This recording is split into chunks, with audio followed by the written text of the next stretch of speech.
Imagine lying in bed at night, eyes open, tired, but unable to sleep. Your body is still, but your mind is racing, thinking about what happened today, worrying about what might happen tomorrow. You try to relax, but your chest feels heavy, your thoughts won't stop, and peace feels far away. Sound familiar? Now imagine something different. Imagine closing your eyes at night and feeling calm, centered, and completely safe, like your mind is a still lake, untouched by the winds of stress or regret.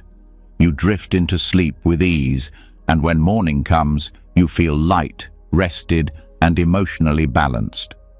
Tell me honestly, how many nights have you spent fighting your own thoughts, your emotions, your restlessness?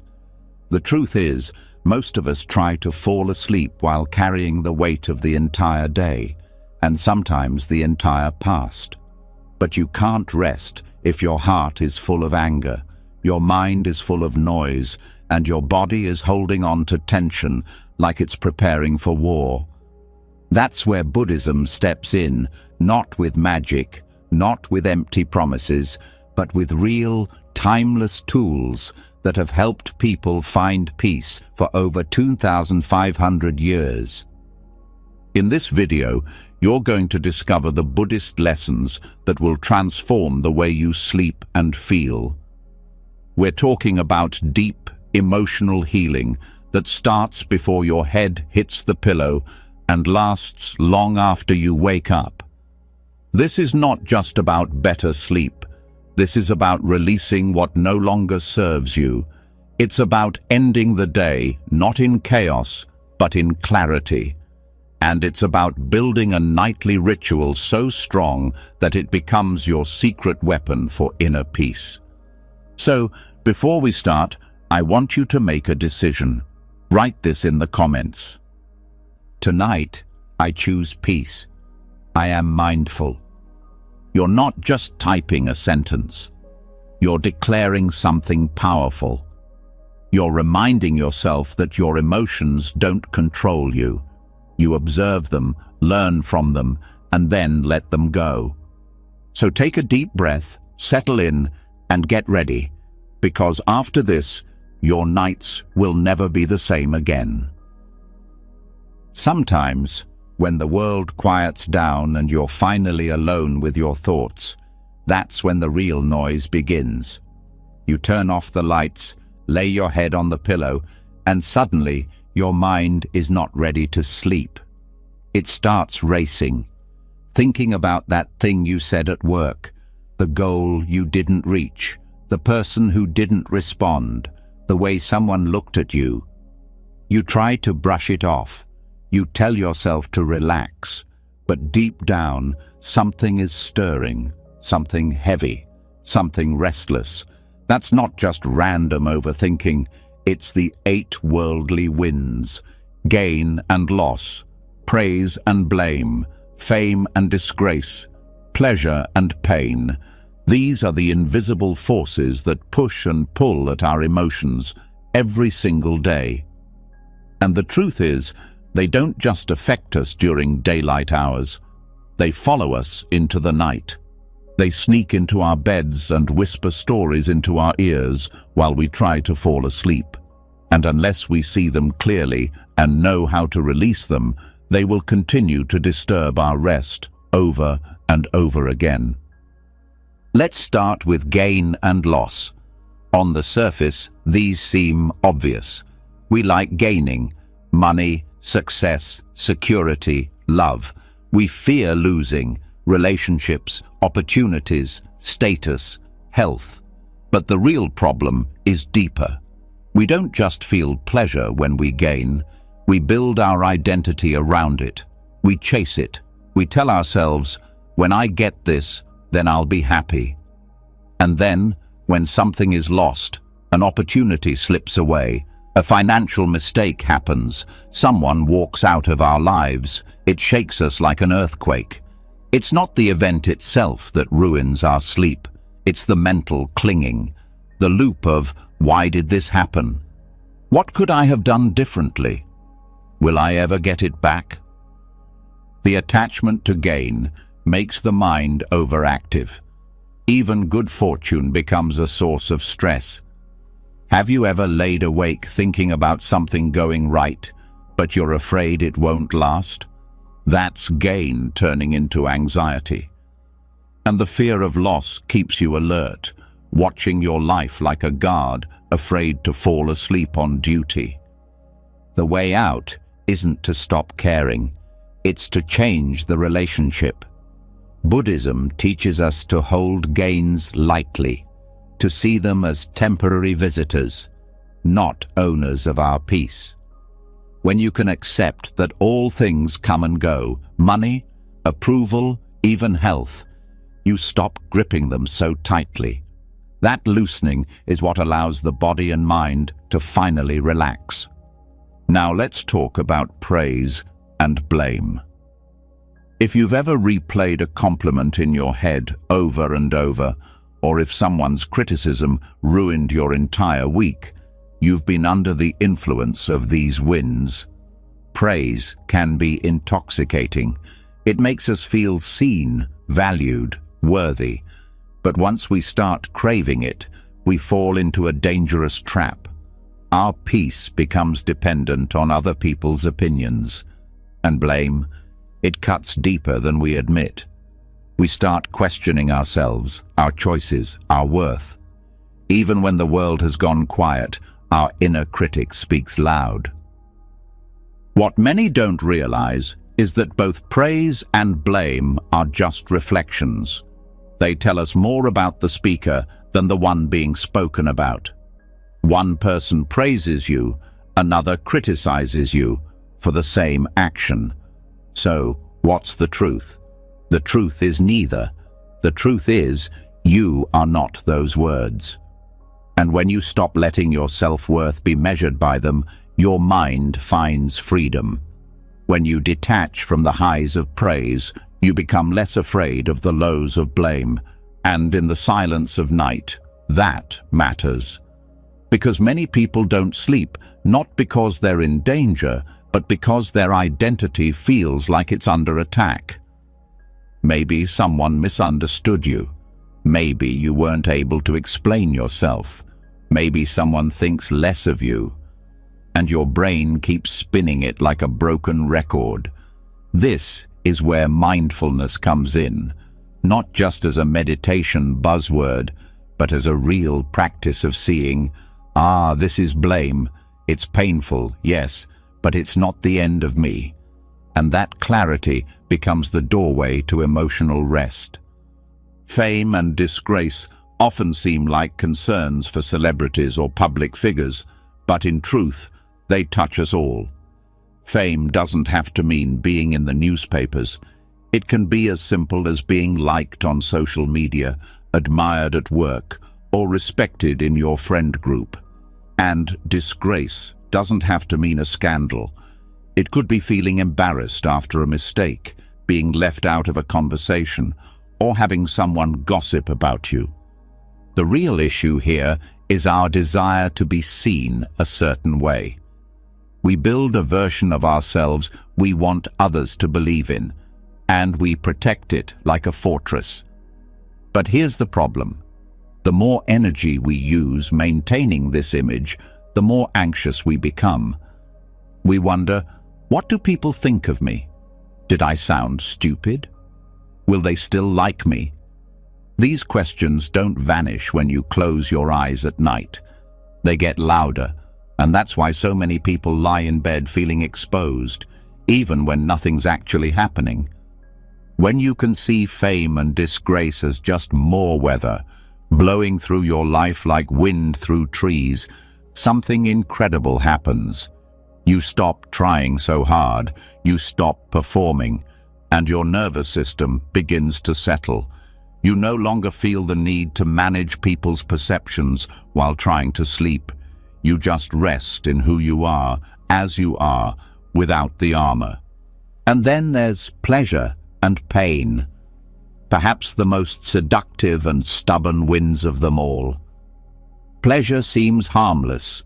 We all want comfort, joy, nice things, good feelings. But when we cling to it, we suffer. Why? Because pleasure doesn't last. That beautiful evening, that perfect meal, that great conversation, they're gone, and we chase the next one. The mind becomes addicted to stimulation. It wants one more scroll, one more video, one more snack before bed. Not because we need it, but because we're afraid of the quiet. And pain? Pain is the teacher we avoid. Physical pain, yes, but emotional pain even more. A harsh word, an old wound, a moment of loneliness. These things settle in the body like heavy stones. When we don't process them during the day, they rise up at night. The body tightens, the breath shortens, and the heart becomes restless. True rest comes when we stop running, when we stop chasing pleasure like it's a cure and stop resisting pain like it's poison. Buddhism teaches equanimity, not being cold, but being steady, not needing every moment to feel good, and not collapsing when things hurt. This inner stability is what allows the body to release its armor and drop into sleep like a leaf floating to the ground. The 8 worldly winds are not enemies to fight. They're conditions to understand. They're like the changing weather, sun one day, rain the next. When we think they define us, we suffer.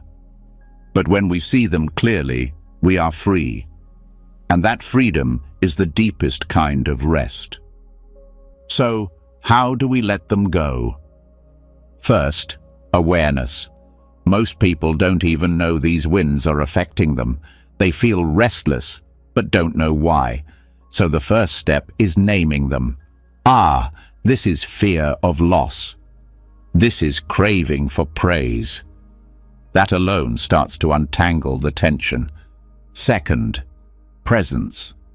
Most sleep disturbance comes not from the body, but from mental time travel. Regret about the past, worry about the future. When we bring the mind into the body, feeling the breath, sensing the bed beneath us, we interrupt the storm. Third, compassion. We don't heal by judging ourselves. We heal by meeting our wounds with kindness. When a painful memory comes up, instead of pushing it away, we can silently say, "It's okay. You're safe now. You don't need to carry this anymore." Fourth, letting go of control. Much of our sleep anxiety comes from trying to control life. But sleep itself is a surrender. You don't force it, you fall into it. The more we try to manage the winds, what people think, what might happen, what we might lose, the more exhausted we become. But the moment we soften, something shifts. The mind lets go. The heart opens, and sleep comes, not as an achievement, but as a gift. Finally, practice, not just once, but every night. Even 5 minutes of reflection on these winds can change everything. Ask yourself gently, where did I feel gain and loss today? Did I chase praise or avoid blame? Am I holding on to some image of myself that's keeping me tense? What am I afraid to lose? And then breathe. Let it all rise. Let it all fall. And go to sleep with nothing but the present moment in your hands. There's something deeply spiritual about sleep when it's approached with awareness. It's not just rest, it's renewal. And when you stop letting the 8 winds toss you around, you don't just sleep better, you live better.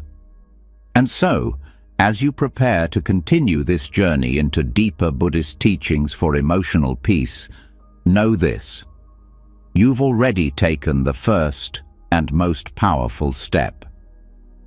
You've started to see what's really happening beneath the surface, and from this moment forward, Each night can become not a battleground, but a sanctuary. Not a place of struggle, but a return to wholeness.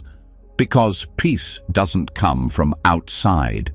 It begins when the mind stops chasing and the heart learns to rest right where it is.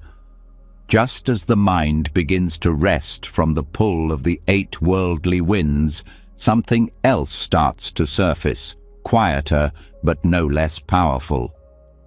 Beneath the thoughts about gain and loss, beyond the stories of praise and blame, deeper even than the fear of pain or the hunger for pleasure, lies something more subtle, emotional residue. Little aches we didn't have time to feel fully, words we never said, anger that we pretended wasn't there. And even if we silence the mind, these things stay lodged in the heart. That's why sometimes the body is tired, the mind is calm, but sleep still won't come, because something in the emotional field is still unsettled. This is where loving kindness, or metta bhavana, becomes not just a spiritual practice, but a kind of emotional medicine. It's not about forcing yourself to feel something fake.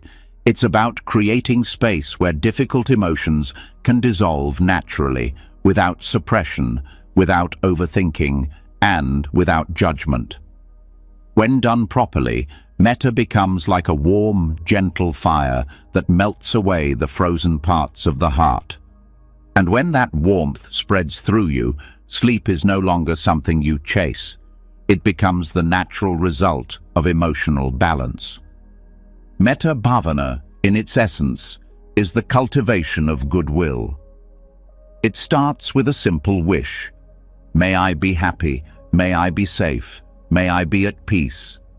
It may sound simple, even soft, but don't let the simplicity fool you. This is one of the most powerful practices in the entire Buddhist tradition, especially when used before bed. Because what it does is clear the emotional clutter that builds up throughout the day. Think of all the small wounds we accumulate: someone's tone of voice, a critical comment, the tension in traffic, the guilt for not doing enough. Alone, they seem minor, but together they sit in the heart like stones, and no one can sleep peacefully with a heavy heart. Starting with yourself is not selfish. It's foundational.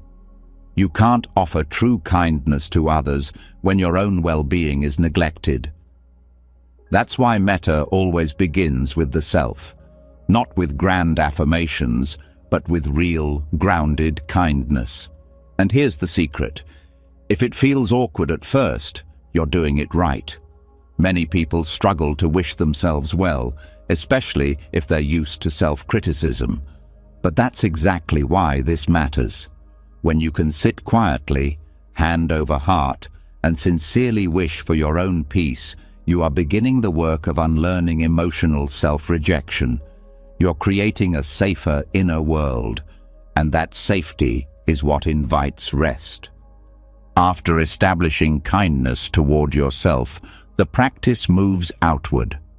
You extend it to someone you care about, a friend, a teacher, a family member. This part is easier, and that's intentional. It builds momentum. It softens the heart, and in that softness, the nervous system starts to slow down. Then you include someone neutral, someone you don't have strong feelings about. This trains the heart to see others not as objects, but as human beings worthy of peace, just like you. By now, the emotional body is loosening. You've started to shift from contraction to expansion. The real shift happens when you include someone difficult, someone who has hurt you, challenged you, misunderstood you. You don't need to justify their behavior. You don't need to fake forgiveness. You just offer the same simple wish. May you be happy. May you be free. It's not for them. It's for you. Because when resentment stays in the system, it hardens your heart, even when you're not thinking about it. You carry that bitterness into bed. You close your eyes, and your body is still holding tension that belongs to yesterday. But metta lets you release it, not by denying the pain, but by refusing to add more hate to the world inside you. That release is the doorway to real emotional cleansing. The reason metta works so well before sleep is because it shifts the tone of your entire inner world. Most people go to bed with unresolved conflict, either with others or with themselves. This doesn't always show up as drama. Sometimes it's just a low-level irritation, a subtle guilt, a disappointment that wasn't named. These emotional fragments don't go away on their own. They wait for silence, and that silence often arrives just when you're trying to rest. That's why this practice is not a luxury. It's a necessity, like brushing your teeth, but for your heart. Another overlooked power of metta is how it rewires the nervous system. Neuroscience has started to catch up with what ancient monks already knew. When you repeat phrases of loving kindness, especially with intention, your brain shifts out of the fight or flight response. Cortisol drops, heart rate evens out, and perhaps most importantly, the body begins to feel safe again. Not because the world changed, but because your relationship to the world softened. This feeling of inner safety is exactly what the body needs to enter deep, restorative sleep. It's important to mention that metta is not about forcing away negative emotions. If sadness is present, you don't need to cover it with a smile. You just bring kindness to the sadness. You meet it like a friend. If anxiety is present, you let it be there, but you don't feed it with fear. You offer it space and compassion. Over time, these feelings shift. They lose their grip, not because you pushed them away, but because you didn't resist them. Metta transforms by inclusion, not exclusion. One of the best ways to do this practice at night is in bed, right before sleep. Lie down, place your hands over your chest, and begin silently. Start with yourself. Not the version of you that performed well today, but the version of you that struggled, the tired one, the insecure one, the one that didn't do everything perfectly. That's who needs kindness. Repeat slowly, "May I be happy. May I be free from inner and outer harm. May I sleep in peace." Then move to a loved one. "May you be happy. May you rest in ease." Then someone neutral. Then the difficult one.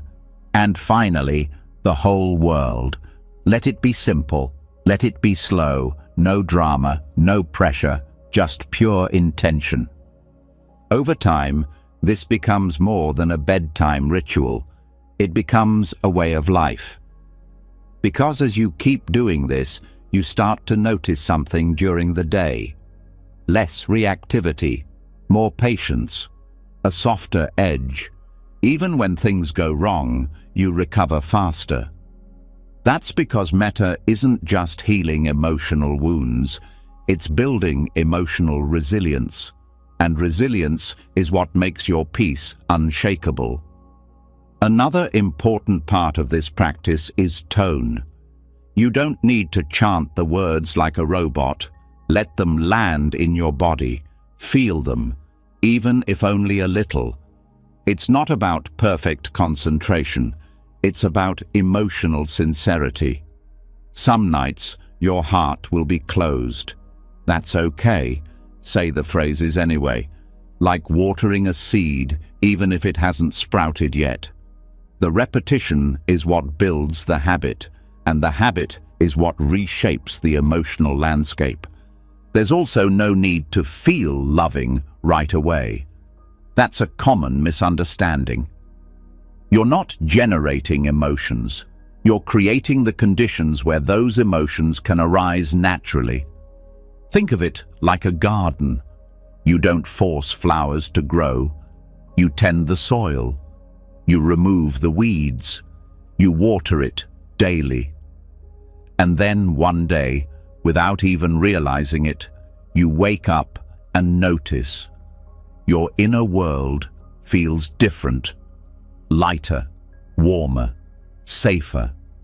One powerful extension of this practice is to include your younger self, the version of you that was vulnerable, confused, hurt, the child inside you who still remembers pain even if you've forgotten the details. Place a hand over your heart and speak to that version gently. You did your best. You are safe now. I will take care of you. This reparenting helps release emotions stored for years, and when those old wounds start to heal, you sleep not just deeply, but peacefully. Metta also works as a shield, not in the sense of building walls, but in strengthening emotional immunity. Life still throws difficult people and events your way, but they don't land as hard. Why? Because your heart is no longer raw. It's been nurtured, and a nurtured heart sleeps well. It doesn't need constant protection or validation. It trusts itself. That trust is what replaces fear, and when fear subsides, rest becomes natural. For those who deal with nighttime anxiety, Metta offers a direct antidote. Because anxiety often comes from fear of the unknown, the uncontrollable.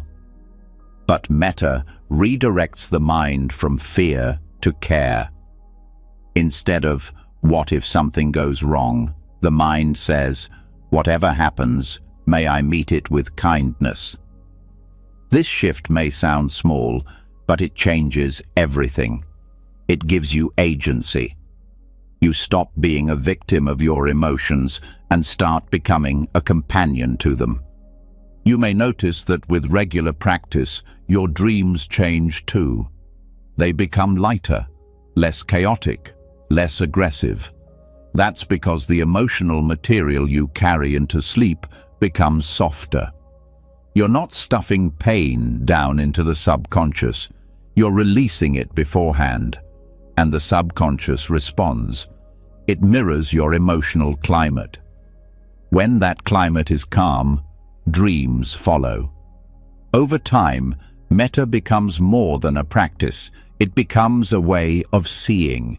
You walk through the world with less armor. You feel other people's pain without getting overwhelmed by it. You hold space for discomfort without collapsing into it. And all of that starts with a simple bedtime ritual, wishing well to yourself and others. So as you lie in bed tonight, remember, your body doesn't just need rest. Your heart does too. Give it that gift, not by force, not by strategy, but by presence. One phrase at a time, one breath at a time. Kindness doesn't always shout. Sometimes it's just a quiet whisper in the dark. You are safe now. You can let go. And in that letting go, sleep will come. Not because you chased it, but because you created space for it to arrive. Sometimes the heart begins to soften. You feel the shift. After practicing loving kindness, your chest is lighter, your breath is deeper, and it feels like sleep should arrive naturally.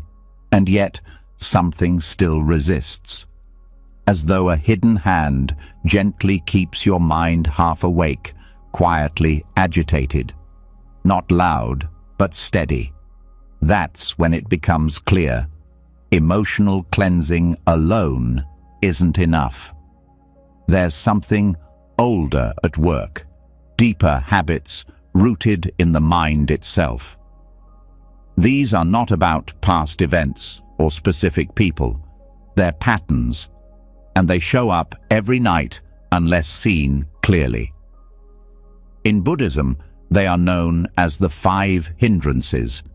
These hindrances are not enemies, they are not flaws, they are simply natural movements of the untrained mind. But if we don't recognize them, they take over, especially during sleep.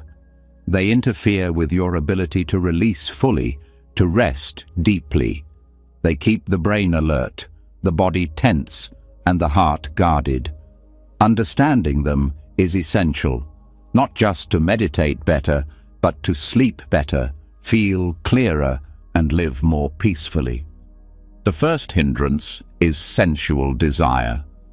It's not just about lust or craving pleasure, it's any form of wanting that grabs your attention and refuses to let go.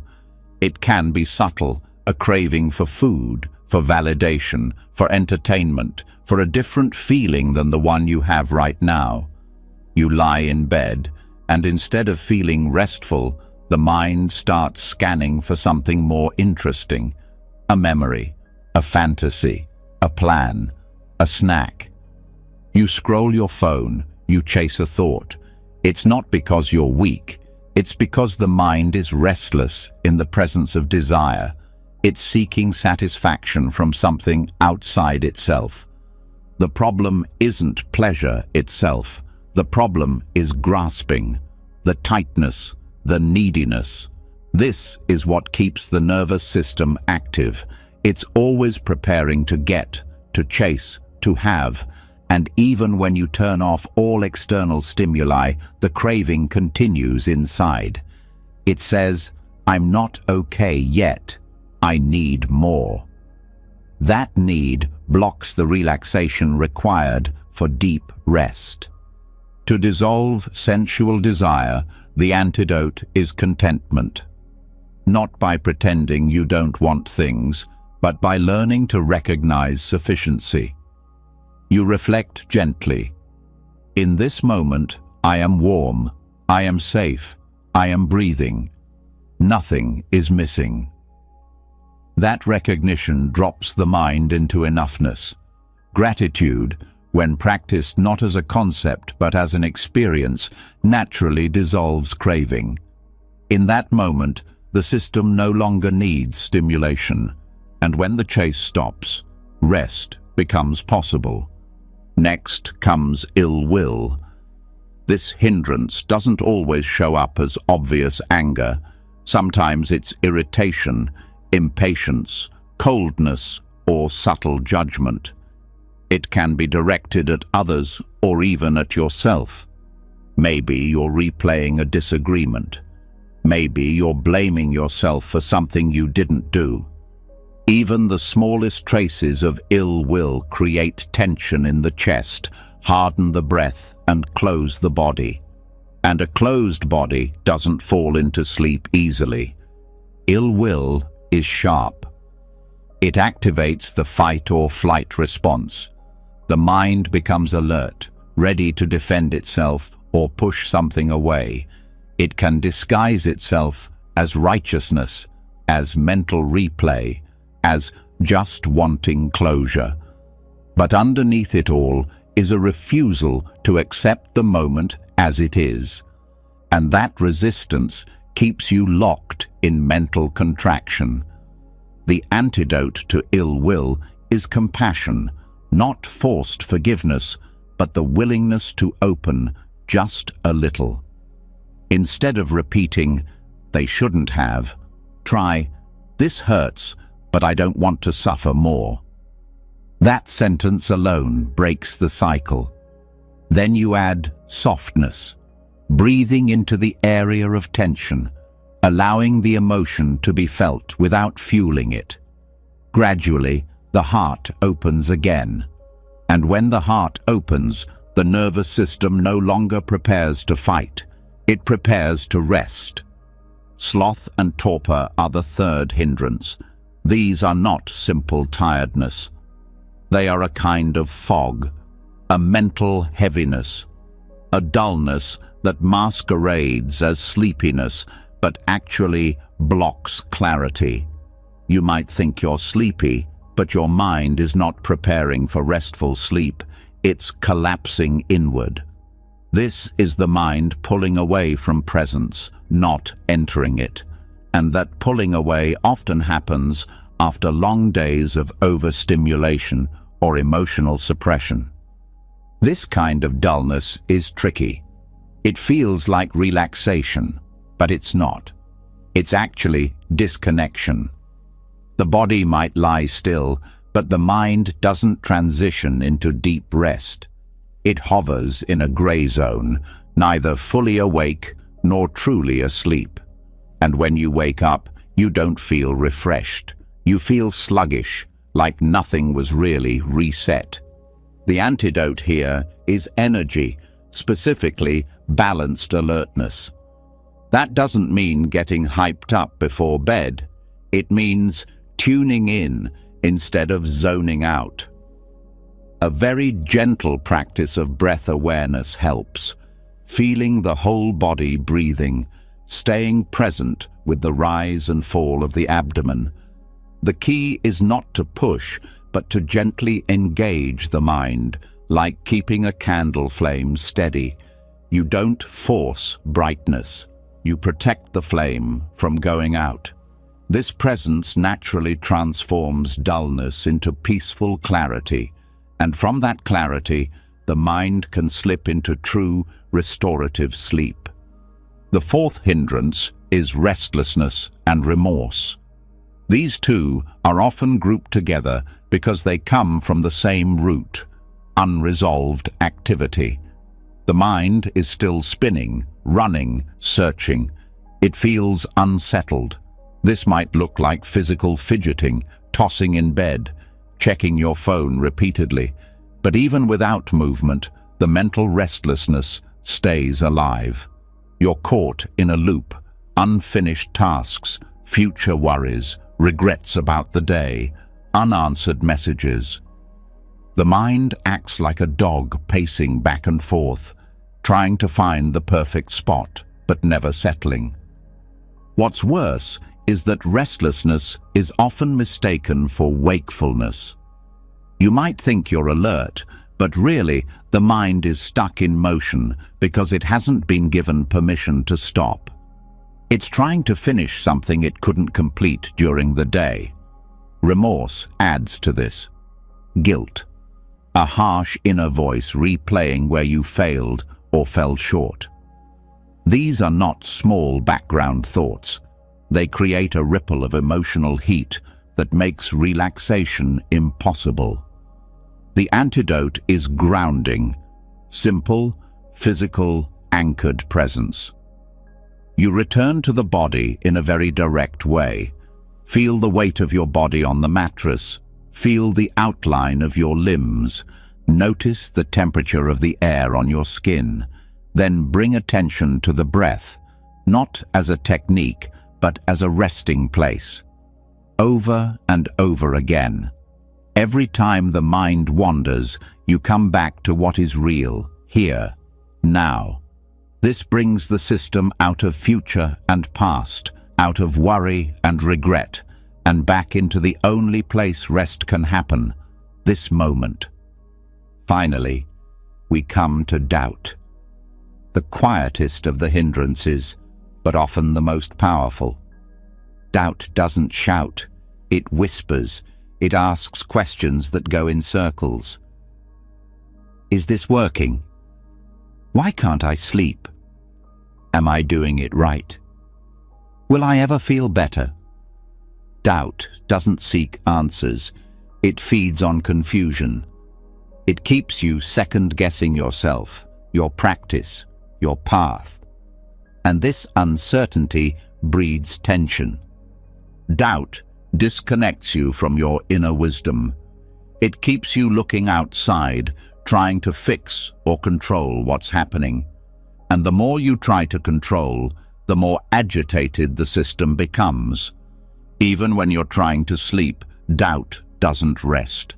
It keeps checking, measuring, evaluating, and that ongoing questioning blocks the surrender needed for true sleep.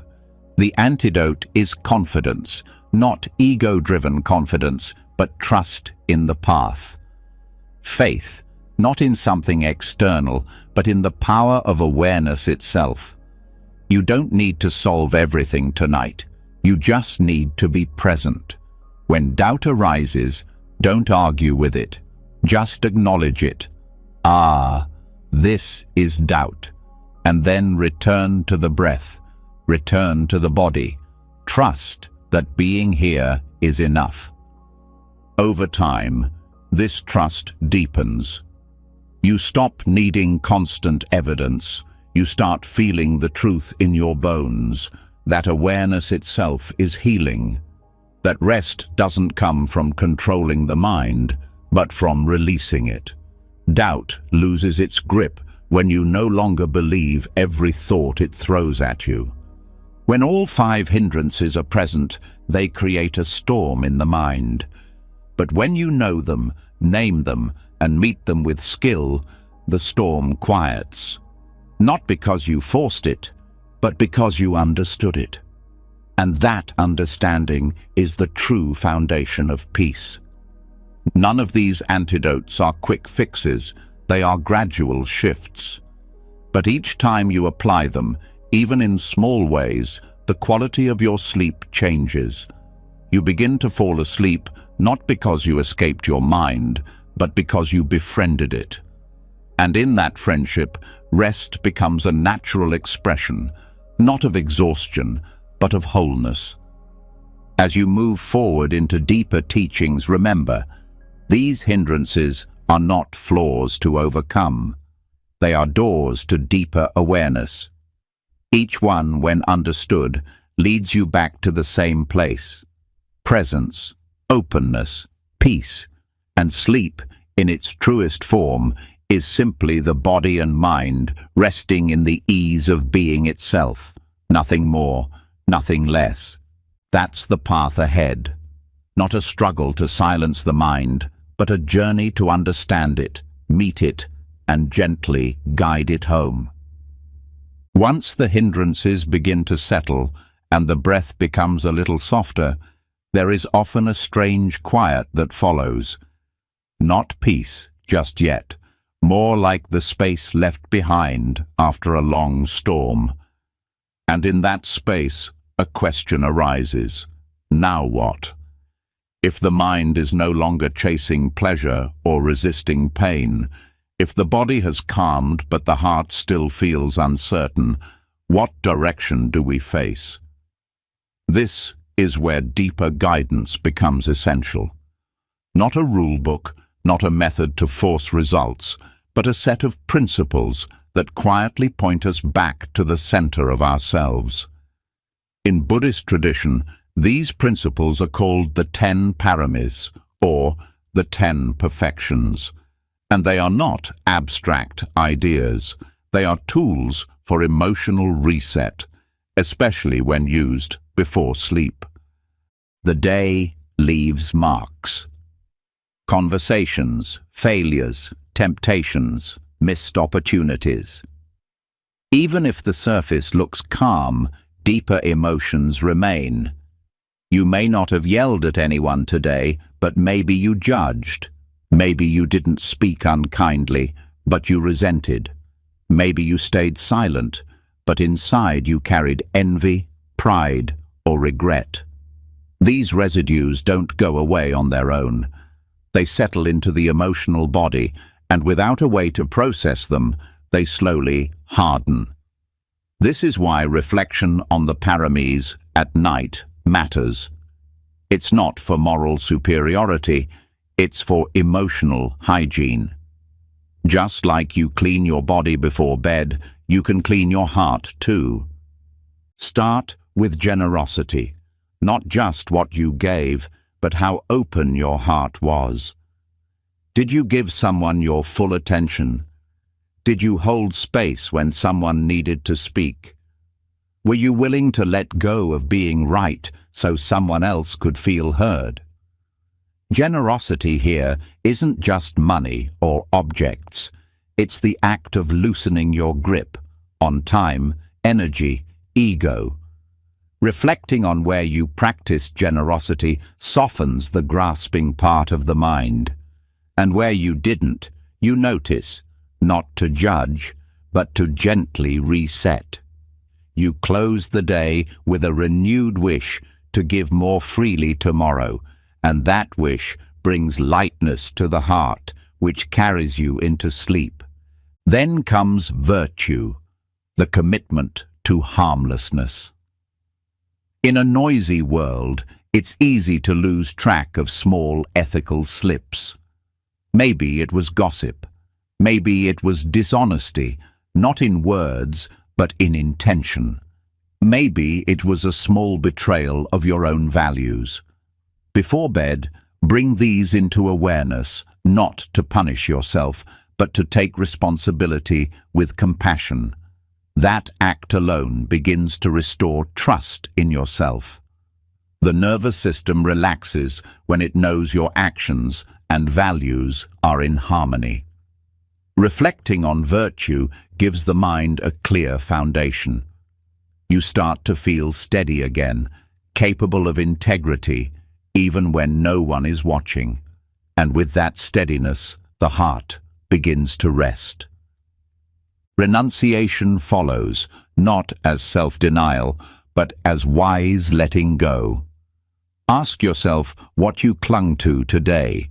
Was it attention, comfort, control, the need to win an argument?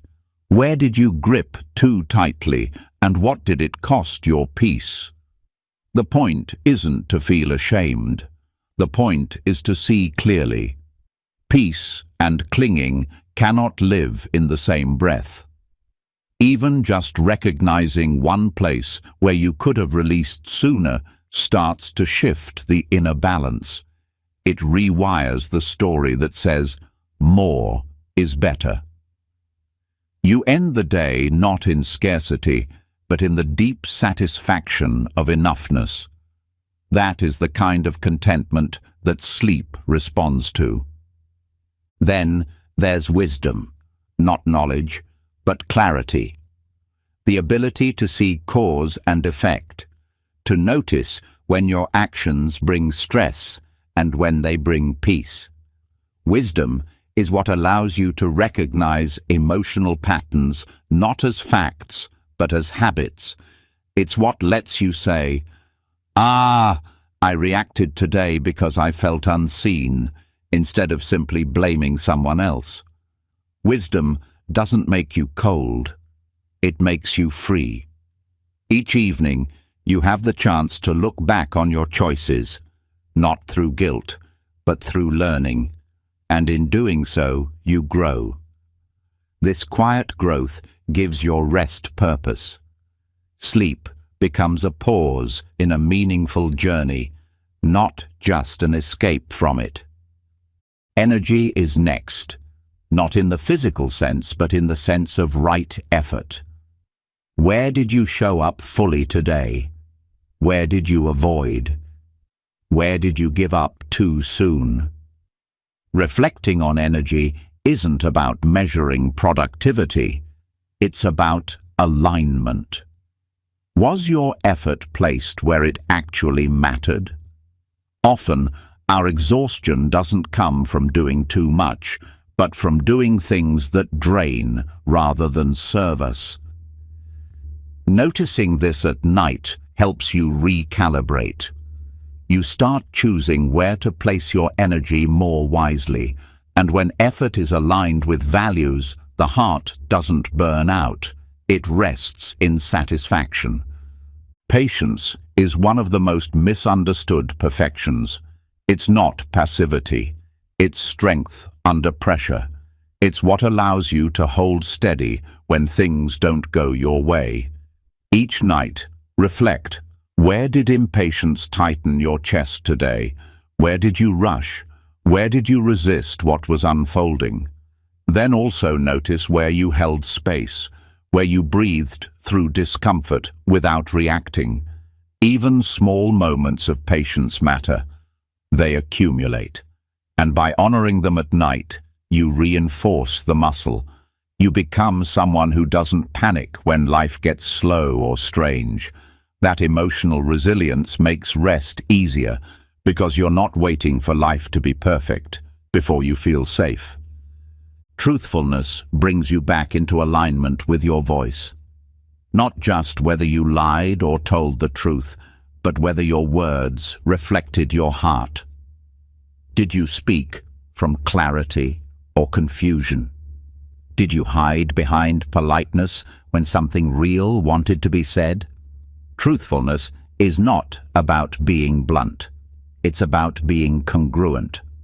Even a few words out of alignment can leave emotional friction.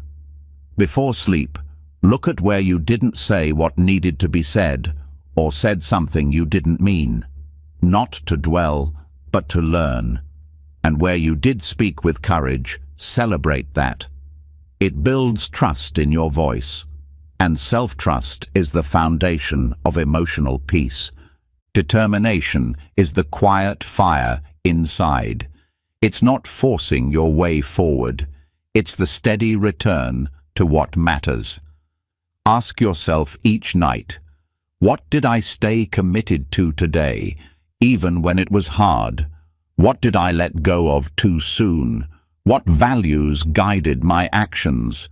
Even if you drifted, determination is the strength to come back, over and over. That coming back, even in reflection, builds momentum, the kind that carries you across hard moments. When the mind knows it doesn't have to be perfect, just persistent, it relaxes, and rest follows naturally from that kind of gentleness. Loving kindness, though already explored deeply, takes on new life here, not as a practice, but as a reflection. Where did you love today without needing a reason? Where did you close your heart out of fear or pride? What part of you most needed kindness but didn't receive it? Revisiting these moments reinforces your emotional compass. You're not analyzing, you're remembering, and memory, when used wisely, becomes a teacher. Each act of love, however small, becomes part of a larger story, a story that you can sleep peacefully inside. And finally, equanimity, the calm amidst it all, the balance that doesn't mean coldness, but inner spaciousness. Reflecting on equanimity is like checking the emotional temperature of your day. Where were you reactive?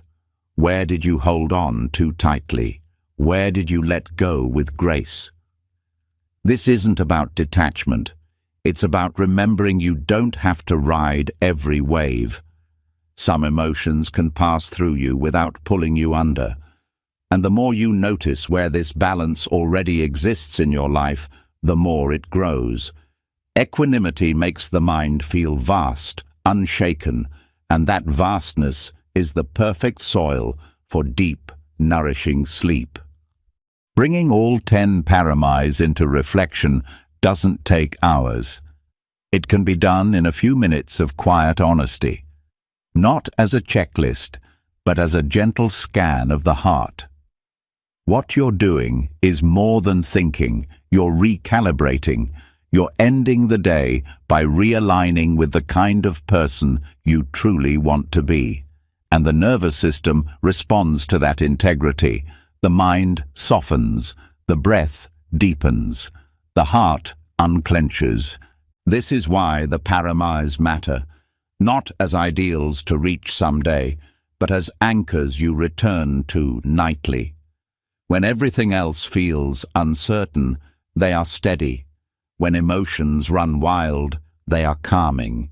When you feel lost, they are your compass.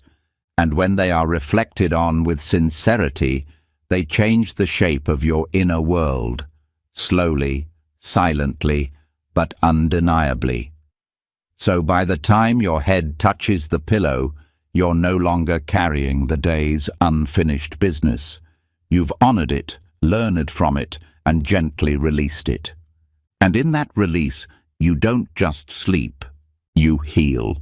Even after aligning with the 10 perfections, Even when the heart feels clear and the mind calm, there are nights when something deeper stirs, a quiet discomfort, a strange sadness with no clear cause, an uneasiness that doesn't speak in full sentences but in sensations, tightness in the chest, tension in the jaw, shallow breath. It's not about what happened today. It's not about what was said or left unsaid. It's about what has been buried for a long time.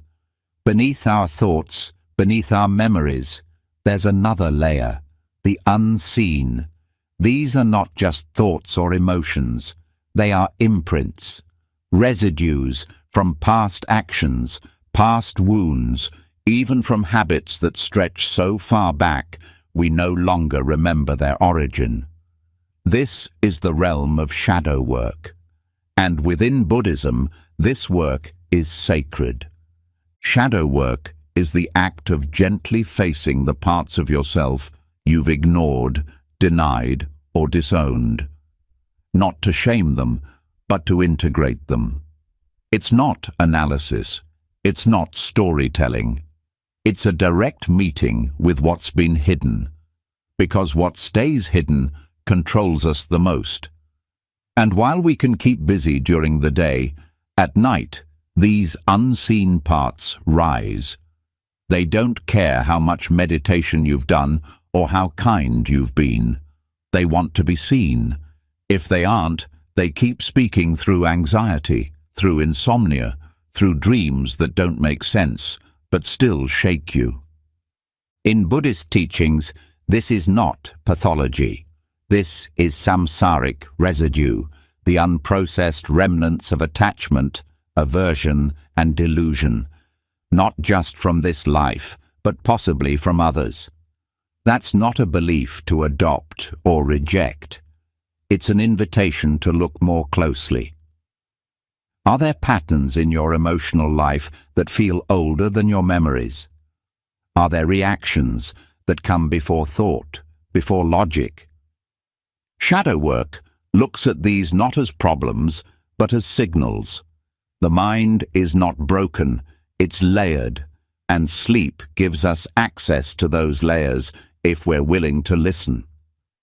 Before sleep, instead of pushing away discomfort, you can turn toward it with curiosity. Not every night, not as a burden, but as an offering. You start by simply noticing what's alive in the background. Is there fear? Is there a vague sense of shame? Is there resistance to rest itself? Often, people struggle to sleep not because they are overstimulated, but because they are afraid of stillness. Stillness allows old pain to speak, and that's exactly what Buddhist shadow work helps you face, not to dwell, but to liberate. One way to begin this work is through inquiry. You lie down, close your eyes, and bring to mind the question, what am I avoiding? You don't chase the answer, you wait.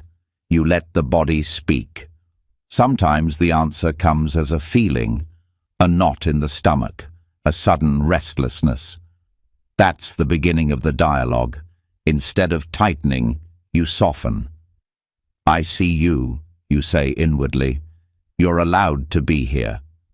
That phrase alone breaks the pattern of suppression, and in breaking it, you give that old fear or guilt or grief space to breathe, space to finally loosen its grip. Buddhism doesn't ask us to fix the shadow. It asks us to hold it in awareness, to see it as part of the impermanent, conditioned flow of existence. That's where the healing begins, not by changing what's inside, but by no longer resisting it. When a fear is held without judgment, it loses its shape. When a buried emotion is met without a story, it dissolves. The mind begins to recognize that even its darkest corners are not threats. They are just parts of the whole, long waiting to return. Another powerful method is meeting the inner figures that arise. Sometimes what we suppress takes shape as inner voices. The critic, the abandoned child, the angry protector. Buddhist psychology understands these not as fixed identities, but as conditioned mental formations. Karma at work. These voices often appear strongest when you try to rest. Because sleep is surrender, and the shadow resists surrender. It wants control. So you speak directly, inwardly. What do you need from me? And then you listen. You don't argue. You listen like a patient teacher, and you respond not with promises, but with presence. I'm here now. I won't abandon you. That act alone starts to unwind years of internal conflict. This is where mindfulness becomes deeper than awareness of breath or body. It becomes mindfulness of the hidden. You begin to notice how subtle guilt follows you into the evening. You see how unresolved grief becomes tension in the ribs. You track how shame affects the way your body lies in bed, curled, armored, closed. And you don't rush to fix it. You stay. Yes, you say to each feeling, you belong. This is what frees the heart, not perfection, but inclusion. The Buddhist view of karmic energy supports this process. Karma is not punishment. It's momentum. Patterns replay themselves until they are fully seen. So, if the same discomfort arises each night, don't see it as failure. See it as a doorway, a specific invitation to meet what has been repeated for years, maybe lifetimes. Not with drama, but with stillness. When you meet it like that, something ancient softens, the pattern breaks, and what's left is a vast, clear space, ripe for deep rest. One of the most compassionate tools in this practice is forgiveness, but not the forgiveness of words or gestures. Inner forgiveness, the quiet release of resentment you've held against yourself. Many people cannot sleep because they believe they are unworthy of rest, unworthy of comfort. This belief doesn't speak loudly. It lives in the nervous system. It shows up as the inability to relax fully, as the constant scanning for what could go wrong. So you meet that belief gently. Even this part of me deserves kindness.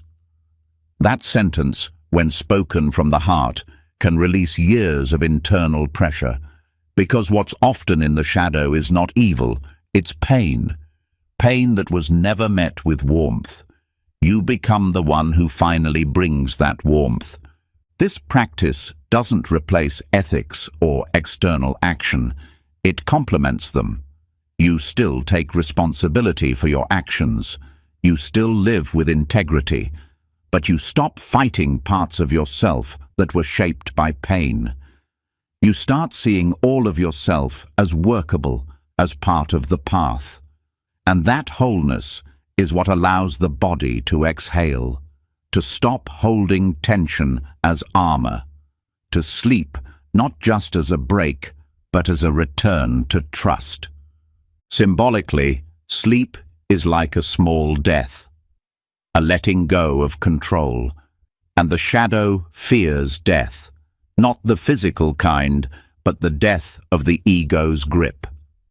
So each night, when you choose presence over avoidance, when you listen instead of suppress, you practice dying a little, not in fear, but in freedom. You let go of what no longer serves. You bow to what remains, and slowly, the fear of stillness becomes the joy of silence. This is not easy work. It's tender. It requires patience. Some nights, the shadow speaks loudly. Some nights, it hides. But over time, you learn its language. You stop fearing its presence. You even start to thank it, because every layer you uncover brings you closer to what doesn't need fixing, your basic, untouchable awareness. And so, this becomes your pre-sleep ritual, not just preparing the bed, but preparing the heart. Not through effort, but through honesty. You close your eyes and open the door inward. You welcome whatever walks through, and by morning you wake not just rested, but a little more whole. In that wholeness, you carry less, you react less, you need less. And when night comes again, you no longer dread the darkness. You meet it like an old friend, with room in your heart for everything it brings. Because nothing in you needs to be exiled, not even the shadow, especially not the shadow. After spending time with the shadow, acknowledging its voice, sitting with its discomfort, offering it space, you start to sense something profound. A loosening, a quiet release, but also a question that's hard to name. When you strip away the guilt, the fear, the suppressed stories, what's left? Who is left? And perhaps more importantly, who has been carrying all of this? The idea of me that feels so solid during the day starts to tremble in the softness of night. This is not confusion, it's clarity trying to emerge.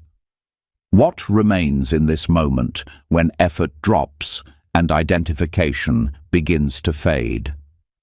The answer is found not in more thoughts, but in less clinging. It is in this threshold that the Buddha's teaching of anatta, or non-self, begins to gently open a door, not to loss, but to freedom. The concept of non-self is often misunderstood as erasing identity or denying the personal experience. But it is not about erasing the human story. It's about no longer confusing the story for the one who watches it. The self that you protect, defend, and describe each day is not a fixed thing. It is a process, a collection of habits, sensations, memories, opinions, and reactions. It shifts constantly, depending on mood, context, and conditioning. And yet, we hold to it as if it were a solid object, one that must be managed and improved endlessly. That very holding is what creates tension, especially when we try to rest.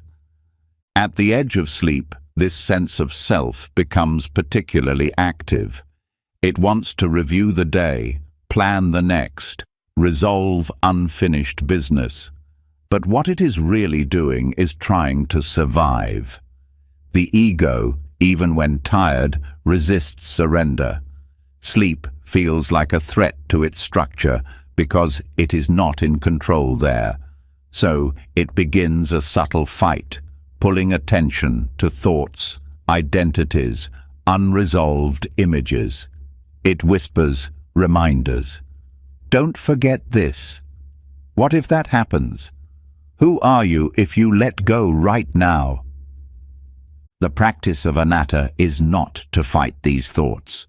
It is to watch them arise without attaching identity to them. This is a thought about me. This is a memory passing through. This is fear pretending to be truth. You don't stop the stream. You step back from its center.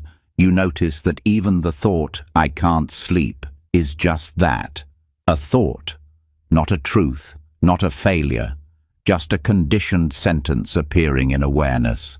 The less you resist it, the more transparent it becomes. Over time, this shifts the way you relate to your entire experience. Thoughts come, but they are not you. Emotions rise, but they are not you. Even the body itself, full of sensation, is not fully you. It is part of nature, breathing and pulsing in patterns you did not choose. This realization is not abstract philosophy. It's a direct, intimate feeling of space, a subtle detachment that brings with it relief. You no longer have to hold it all together. You no longer have to prove anything. You can simply be. This perspective allows hypnagogic surrender to unfold. The hypnagogic state, the space between wakefulness and sleep, is one of the most sensitive windows in the entire day. It is where the mind becomes more receptive, where the sense of I begins to dissolve, where images arise spontaneously. For many, this transition is blocked by fear. The self wants to stay awake, to stay in control. But with anatta, you don't resist the drift. You allow it. You let yourself slide out of the mental armor and into the softness of unknowing. This is why deep sleep can feel so healing. It is the one place where the constructed self is completely gone. In dreamless sleep, there is no personality, no storyline, no agenda, just stillness. The reason some people wake up feeling clearer after sleep is because for a few hours they experienced freedom from the burden of self, even without knowing it. But through practice, this can be touched consciously. You can approach sleep not just as rest, but as release. One way to explore this is through gentle observation before bed. As thoughts arise, simply say inwardly, "Not me, not mine." This is not detachment from life, it's recognition of impermanence. That voice in your head is not a permanent self. It is a pattern. And when you no longer cling to it, it loses its power to disturb you. Even intense emotions, when seen through this lens, begin to lose their grip. Sadness arises, but you no longer say, "I am sad." You say, "Sadness is here." And then it passes, just like a cloud in the sky. This shift is subtle, but radical. It softens the ego's need to manage every moment. And that softening is essential for true surrender into sleep. Because surrender is not collapse. It is release. It is the willingness to fall back into the unknown without the demand to control it. This is the heart of anatta, not erasing the self, but seeing through its illusion of solidity. Another layer of this practice involves observing the way we hold roles. Throughout the day, we are someone, a parent, a worker, a seeker, a friend. These identities are useful, but when they become fixed, we carry them into the night. The body may lie down, but the role stays upright. It keeps performing in the mind, reviewing, planning, narrating. Before bed, it helps to gently name the roles you've been playing. Acknowledge them, thank them, and then set them down, even for a few hours. Tonight, I am no one in particular. I am just awareness, resting in awareness. This is not fantasy. It is truth. This truth has deep implications for healing, because most suffering at night doesn't come from physical tiredness. It comes from mental contraction, and contraction always follows identification. The more tightly you hold to being a fixed someone, the more pressure you feel to protect that image.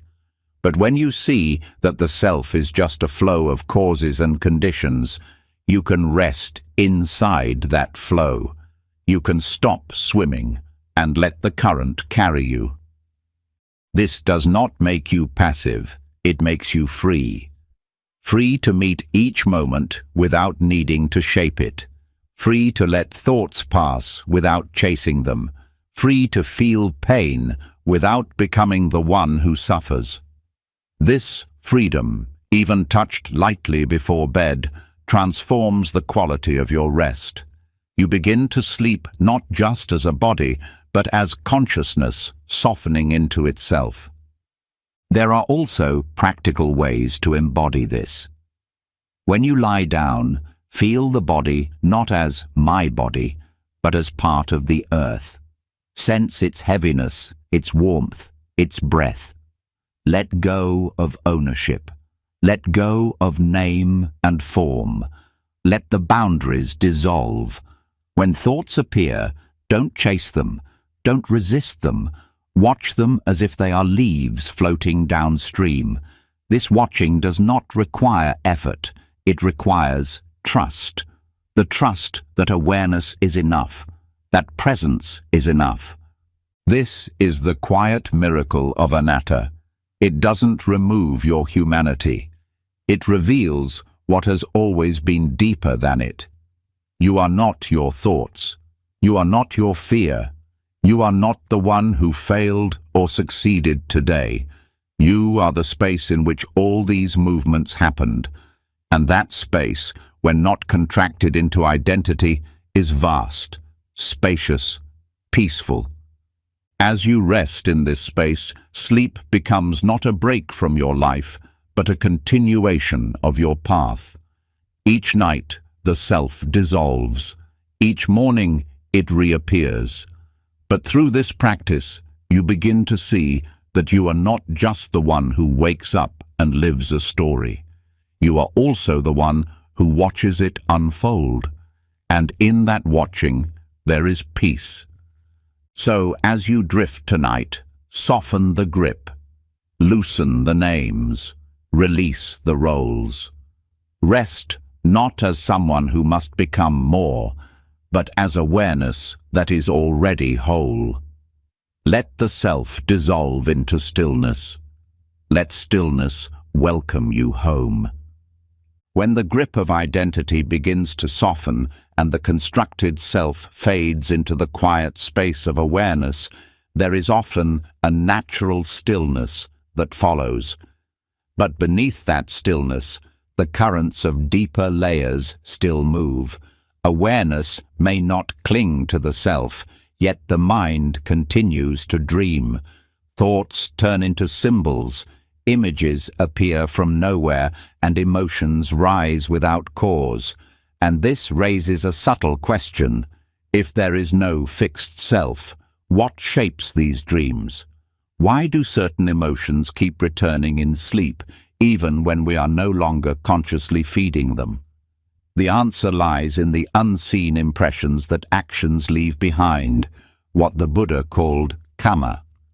Karma is not simply a law of cosmic reward and punishment. It is the natural unfolding of causes and conditions. Every intentional action leaves a residue, a kind of mental echo. When we act out of anger, greed, compassion, or wisdom, those moments leave impressions not only in our memory, but in the very structure of consciousness.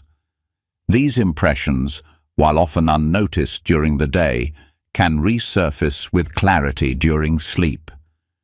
When the ordinary filters of the thinking mind quiet down, these deeper patterns rise into dreams.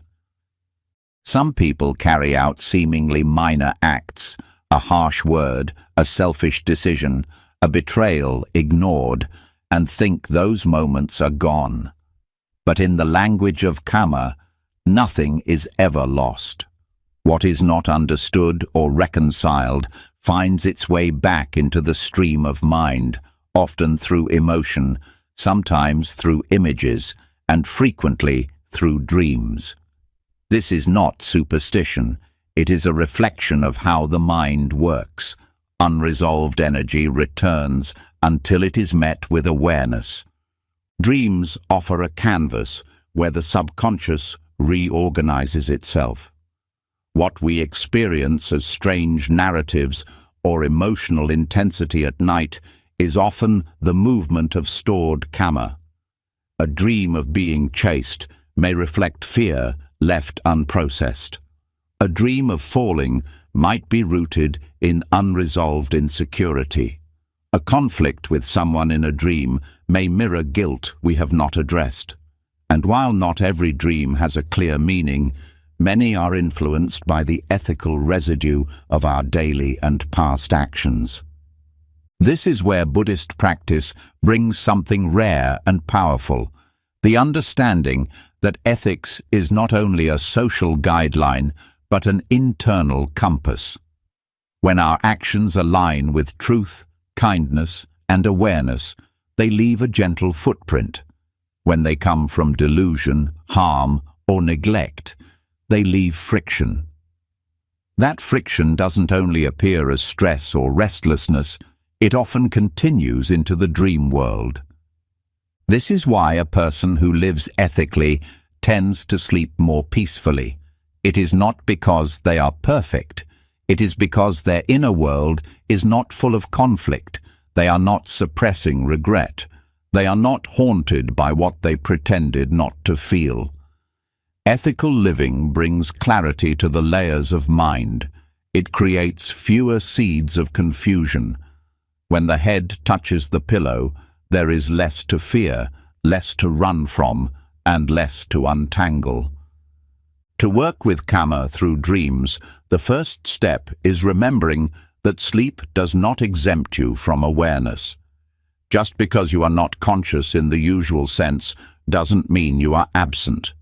The mind still responds, and it responds most to what has been left unresolved. That is why examining our actions before sleep becomes a crucial practice, not to judge ourselves, but to clear the slate. A simple reflection each night can shift the tone of your inner world. Where did I act with wisdom today? Where did I cause harm? Is there anything I regret? Noticing these quietly brings them into the light, where they begin to soften. When you reflect honestly, the burden begins to lift. Even if nothing is said out loud, the heart feels acknowledged. And acknowledgement is often all that unresolved karma needs. It is the refusal to look that creates turbulence. The willingness to turn toward our ethical residue, even in silence, can change the content and tone of dreams. This doesn't mean dreams will become perfect. It means they will become less reactive. You may still dream, but the dreams won't carry as much charge. They won't pull you into stories of fear, guilt, or craving as often. And when such dreams do arise, they can be seen for what they are. Old energy passing through. Not a message, not a prophecy, just conditioned mental activity completing its course. This process is not mental control. It's emotional purification. Through daily mindfulness and ethical reflection, the mind starts to clean itself. What used to be hidden becomes seen. What used to feel heavy begins to release. And that release naturally affects how we sleep, what we dream, and how we feel when we wake. There is also a deeper level to this. Sometimes we carry patterns that didn't begin in this life. Whether or not one believes in past lives is not the point. What matters is the experience. A person may react strongly to something they've never encountered, feel guilt that seems disconnected from memory, or have recurring dreams that don't match any known story. From a Buddhist view, these are signs of deeper karmic threads. They are not random. They are the unfolding of old causes that now find space to express themselves. The important thing is not to fear these impressions, but to meet them with patience. If a dream repeats, or if sleep feels disturbed without cause, you can ask inwardly, what is trying to be seen? Often the response is not words, but sensation. The body tenses, the breath shortens. That's the clue. You don't need to decode the story, you just need to be present with what arises. That presence is what begins to dissolve the knot. In this way, dream work becomes part of spiritual practice, not through interpretation, but through intention. Each night before sleep, you can set the mind with clarity. May I see what I need to see. May all unresolved energy pass with ease. May I rest in awareness, no matter what arises. This turns the sleep state from a passive escape into an active, gentle field of purification. Another helpful practice is metta, or loving kindness, specifically directed toward the self. Because most people carry self-directed karma, resentment, shame, or rejection of parts of themselves. These seeds manifest not only in thoughts, but in restless nights and painful dreams. When you practice metta sincerely before bed, you soften those inner knots. May I be free from harm. May I forgive what needs forgiveness. May I rest with ease. These phrases, spoken with care, begin to overwrite the deeper karmic imprints, not by force, but by consistent, gentle attention. The same is true for others. If a dream involves a specific person repeatedly, it may reflect karmic tension.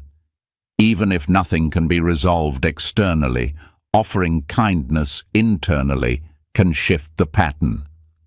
Wishing them well before sleep, not as performance, but as healing, allows your subconscious to let go.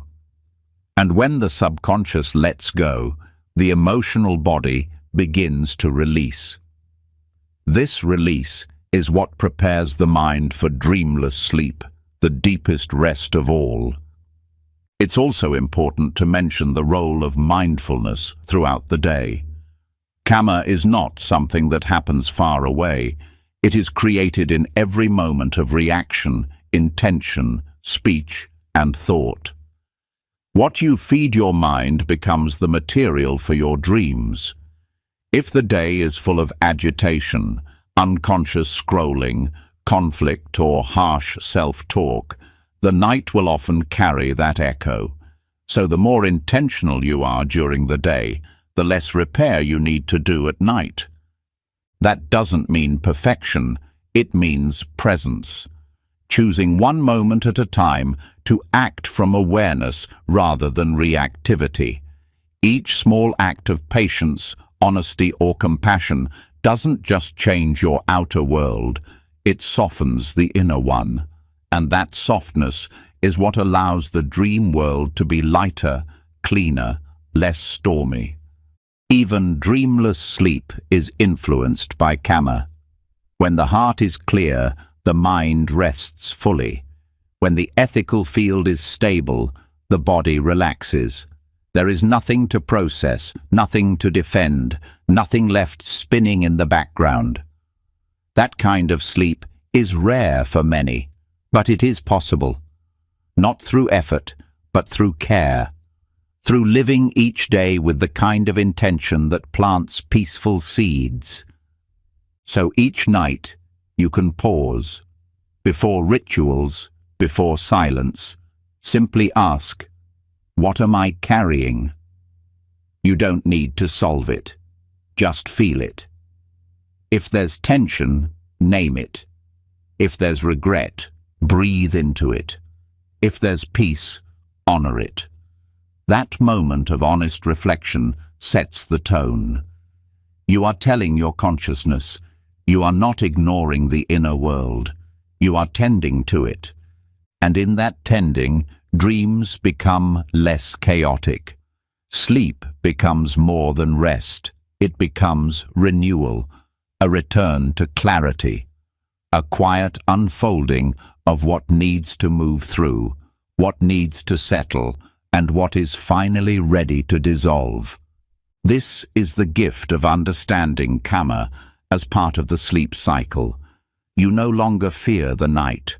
You no longer avoid the emotions that arise there. You meet them with wisdom.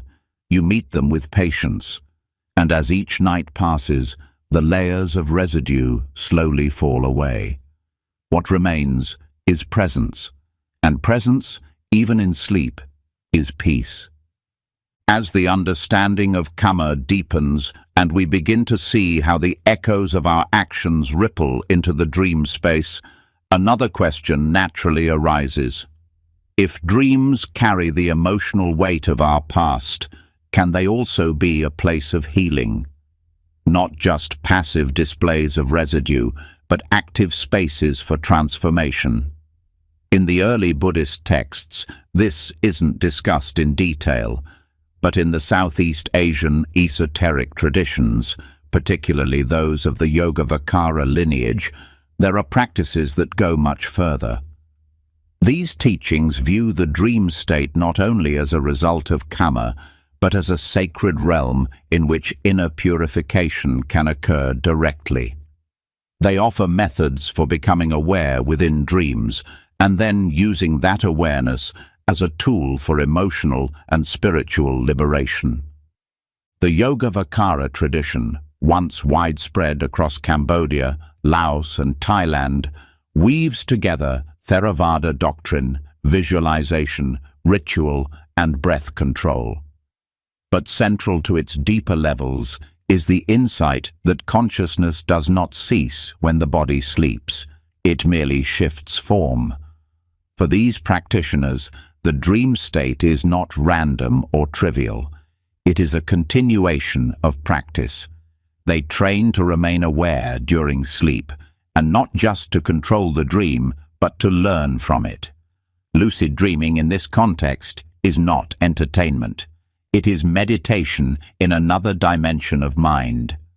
In this tradition, when one becomes lucid in a dream, that is, aware that one is dreaming, there is an opportunity to encounter and dissolve emotional blocks directly. Fear, guilt, grief, even confusion can be faced with clarity. These emotions often appear in symbolic form: a collapsing house, a confrontation with a figure from the past, a dangerous animal. The key is not to fight or escape these dream images, but to recognize them as mirrors of the internal field. Instead of reacting, the practitioner brings awareness to the image and studies the emotion underneath it. This subtle shift, awareness without identification, is the first step in emotional purification. In Yogavatara manuals, dream awareness is cultivated through a combination of daily mindfulness, pre-sleep intentions, and breath-based concentration. Practitioners are taught to reflect on impermanence and non-self throughout the day, so that when sleep comes, the mind is already trained to notice change. At night, before sleep, they set clear intentions. Tonight, may I know when I am dreaming. Tonight, may I face what is hidden. Tonight, may this dream be a place of practice. These aren't affirmations. They are mental formations designed to carry consciousness across the threshold into the dream world. Dreams that arise with these intentions are often charged, not always beautiful. The subconscious resists being exposed. Emotional residues that have been buried for years can surface quickly. But with proper grounding, the practitioner meets these experiences not as problems, but as gifts. When grief appears, it is held without judgment. When fear arises, it is studied, not avoided. And over time, the energy behind these emotions begins to change. They lose their grip. They lose their urgency. The dream itself becomes a ritual space where karmic patterns are revealed, witnessed, and released. This process depends heavily on emotional honesty. lucidity alone is not enough. Without mindfulness and clear ethics, lucid dreams can become just another form of desire or control. But in Yogavarkara practice, the dream is approached with reverence. The practitioner does not manipulate the dream for pleasure. They enter it with humility, aware that the dream figures may carry important messages. A terrifying figure may represent suppressed rage. A weeping child may reflect ignored vulnerability. Even familiar environments can change tone, reflecting how the emotional mind perceives safety or danger. The goal is not to create the perfect dream. The goal is to use the dream to cleanse what daytime awareness often avoids. Emotional purification in the dream state happens when the heart lets go of its resistance. It might look like finally forgiving someone, not through thought, but through direct experience. It might feel like crying in the dream and waking up lighter. It might involve facing a situation that once caused shame and responding with clarity instead of collapse. These moments don't just change the dream, they change the mind. The subconscious accepts what happened.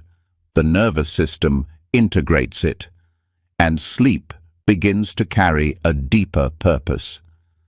Because these traditions understand the mind as layered, they teach that deep emotions can only be transformed when they are seen from multiple levels. Daytime mindfulness addresses surface reactions, but dreams access the more ancient patterns, the ones that formed long before you had words for them. The patterns that show up in relationships, in unexpected triggers, in chronic anxiety. When you become conscious in dreams, you enter a place where these patterns can be reshaped, not through will, but through presence. One of the unique teachings in this lineage is the use of sacred syllables or mantras inside the dream. Practitioners are taught to repeat certain sounds while dreaming, silent or vocalized. These sounds serve as stabilizers. They ground lucidity and also disrupt the automatic flow of the dream. The moment you speak a mantra inside a dream, the dream begins to respond differently. Sometimes it becomes clearer. Sometimes it breaks open. What remains is not silence, but a kind of spaciousness. In that space, deeper emotions rise to the surface and can be faced directly. Another key technique is awareness of breath within the dream. This may sound impossible, but it is trained gradually. By becoming aware of the breath in the waking state, especially before sleep, you carry that habit into the subtle body. In dreams, breath sensations are symbolic, but the awareness of breathing, rhythm, constriction, expansion, offers a direct doorway into the emotional state. You might notice the breath stop in a dream when facing a fear. That's a clue. You meet it, breathe through it, and watch as the emotion behind it begins to melt. This is not just dream control. It is karmic purification through embodied presence. Dreams, in this view, are not private cinema. They are communication, not from outside, but from the deeper layers of your own psyche. The more you listen, the more coherent they become. And over time, even disturbing dreams lose their edge. They become part of the inner conversation, part of the unfolding. The practitioner wakes up not just with rest, but with insight, not just with memory, but with transformation. There are accounts in Yogavarkara texts of advanced practitioners who used lucid dreams to rehearse compassion, to meet beings of light, to release ancestral trauma.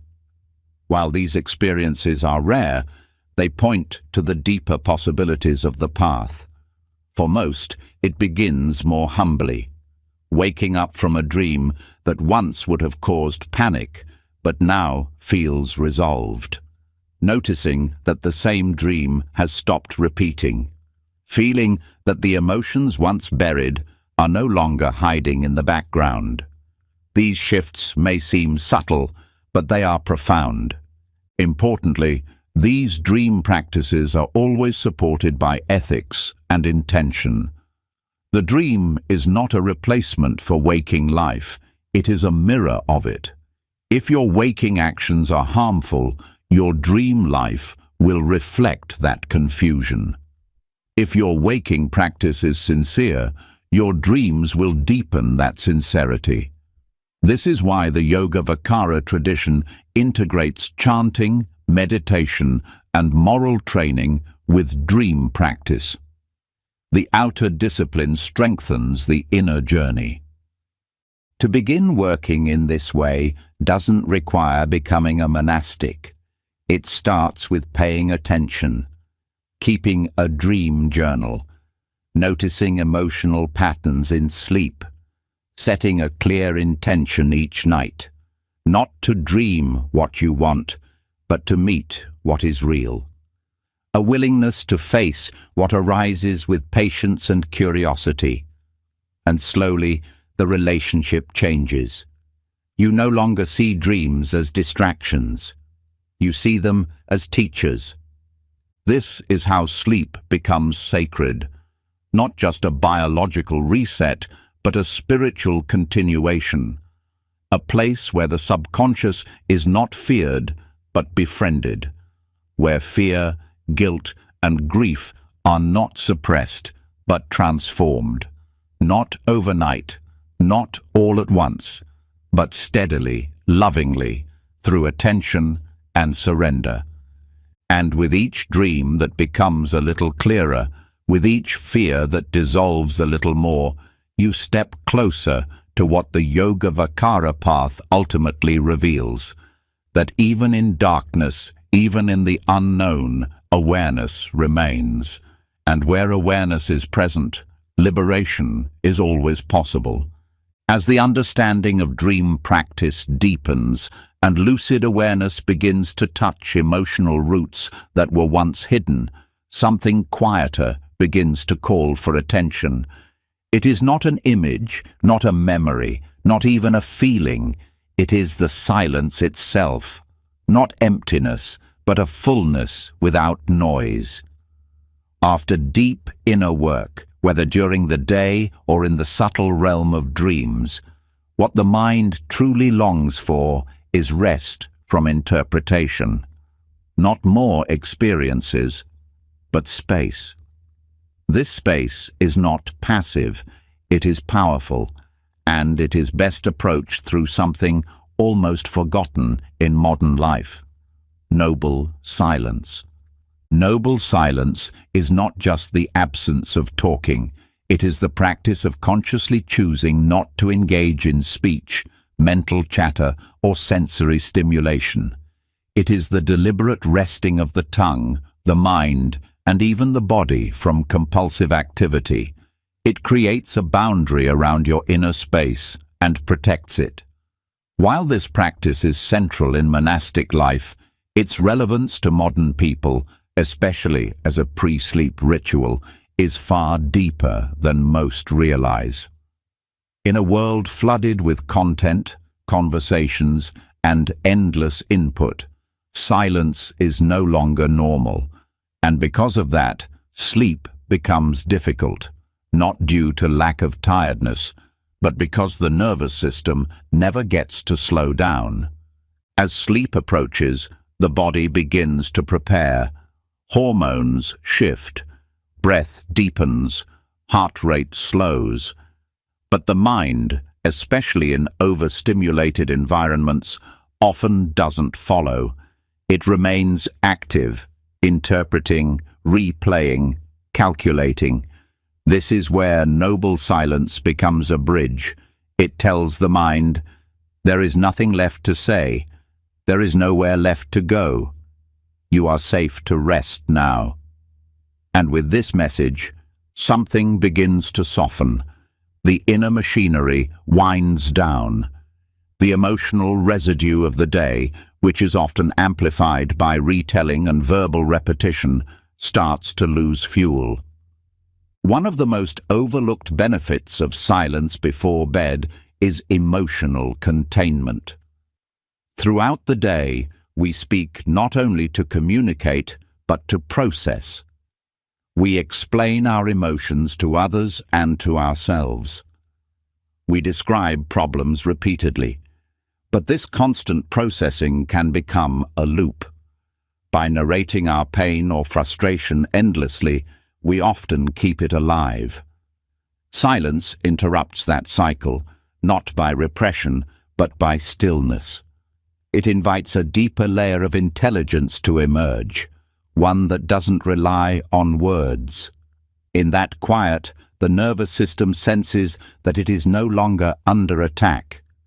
There is no need to prepare a response, no need to rehearse or defend. This is what creates emotional stability. Physiologically, silence activates the parasympathetic nervous system. This is the rest and digest mode, the state where healing begins. In contrast, constant conversation, screen time, and multitasking trigger the sympathetic response, keeping the system alert. Many people lie in bed without understanding that their brain is still in active mode. Even without external noise, internal talking, mental conversations, inner rehearsals keep the stress response alive. Noble silence, practiced intentionally in the hour before bed, helps deactivate that mode. It gives the body a clear signal. We are done for today. The silence also restores the sense of presence. When there is no talking and no external input, you begin to notice small things. The texture of the sheets, the rhythm of the breath, the sound of night outside the window. These sensations are grounding. They bring awareness back into the body. And the body, when noticed in this way, feels safe. Safety is what sleep requires. Without it, the body cannot fully release. A common misunderstanding is that silence is empty or boring, but true noble silence is full. It is rich with subtle awareness. The absence of talking is not a void, it is a canvas on which deeper truths begin to appear. The mind, given space, starts to organize itself. Emotions rise and settle naturally. Thoughts slow without needing to be forced. The mental energy usually spent on reacting is redirected toward integration. You feel more whole, more contained. This containment is what supports sleep. To apply noble silence before sleep, the approach must be intentional. It is not just about being quiet. It is about protecting your inner field from new inputs. That means turning off digital devices at least an hour before bed. It means resisting the urge to scroll or send one last message. It means stepping away from conversations that activate emotion, even if they are not negative. It also includes choosing not to start internal dialogues, conversations that happen in your head even when no one else is present. You tell yourself, this can wait. Now is the time to rest. Creating a ritual around this helps. Dimming the lights, reducing movement, sitting quietly with a warm cup of tea, or simply breathing mindfully. These are not techniques for relaxation. They are signals to the nervous system. We are shifting states. Over time, the body begins to anticipate this routine. It knows that silence means safety, safety means stillness, and stillness makes rest possible.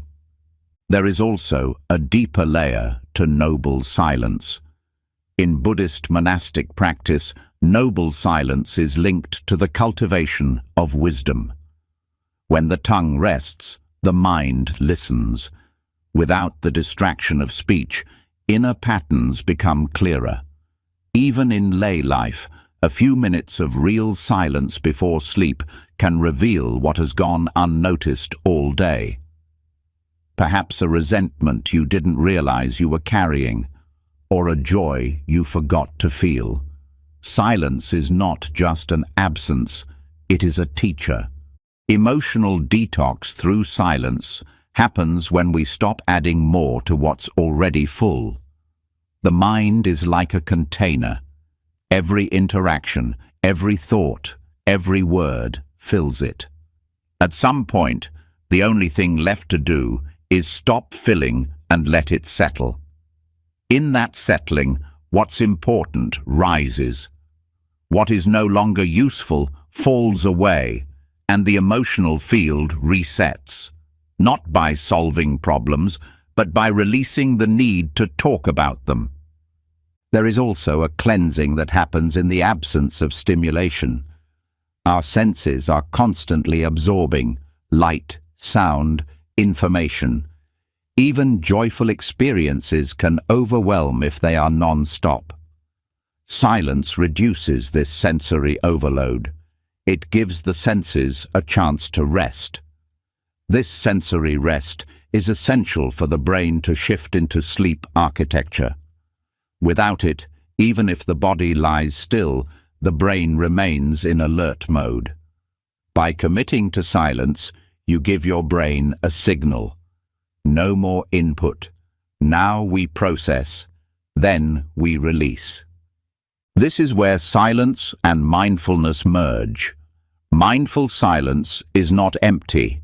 It is aware. It notices without reacting. It allows without adding. It witnesses without needing to label. This kind of attention is deeply soothing. It tells the inner system, you are being held. You are not being pushed. That feeling alone can undo a whole day's worth of tension. In some traditions, silence is also understood as reverence. Not for a deity or idea, but for life itself. The silence before sleep becomes a form of bowing to the day. A way of saying, I have done enough. Let it be. This is where noble silence crosses into spiritual territory, not religious, but sacred. You realize that in silence, you are not losing anything. You are returning to something that does not need improvement, commentary, or control. For those who struggle with overthinking at night, noble silence is not about trying to push thoughts away. It's about not feeding them. When the mind offers a new topic, you don't argue or engage. You return to the breath. You feel your body. You rest in the quiet. You trust that whatever needs to be handled will be handled tomorrow, not now. Now is for stillness. Even brief periods of noble silence practiced consistently can change the sleep experience. You may still have busy thoughts, but they won't feel as loud. You may still feel tension, but it will pass more quickly, because the silence creates space, and space is what the nervous system has been starving for. In the end, noble silence is not a technique. It is a choice to stop reaching, to stop proving, to stop performing. It is the moment when you tell yourself, enough, for now, enough. And in that choice, healing begins. This healing is not dramatic. It is not immediate, but it is steady. And over time, it begins to touch places inside you that no amount of talking ever could. Places that don't need more explanation, but only rest. And as that rest deepens, The body remembers what it means to truly let go. The mind no longer fights the dark. The heart no longer resists the quiet. And sleep arrives, not because you forced it, but because you finally made room for it to come. As silence deepens and becomes part of your nightly rhythm, a certain clarity begins to grow. With less noise, the nervous system recalibrates. With fewer words, the emotions settle. And as this becomes more consistent, the mind starts showing its next challenge: movement without purpose. Even in silence, the mind continues to grasp, chase, and wander. This restless activity, known in Buddhist teachings as the monkey mind, becomes more obvious precisely when everything else grows quiet. The thoughts don't stop just because words do. In fact, sometimes they become louder. And for those who seek not only rest, but a profound kind of stillness that clears both mental noise and emotional weight, there is a practice rooted deep in the Buddha's teachings, the absorption states known as jhana. The jhanas are not mystical powers or spiritual fantasies. They are refined states of mental unification where the mind becomes so still, so collected, that all inner chatter falls away.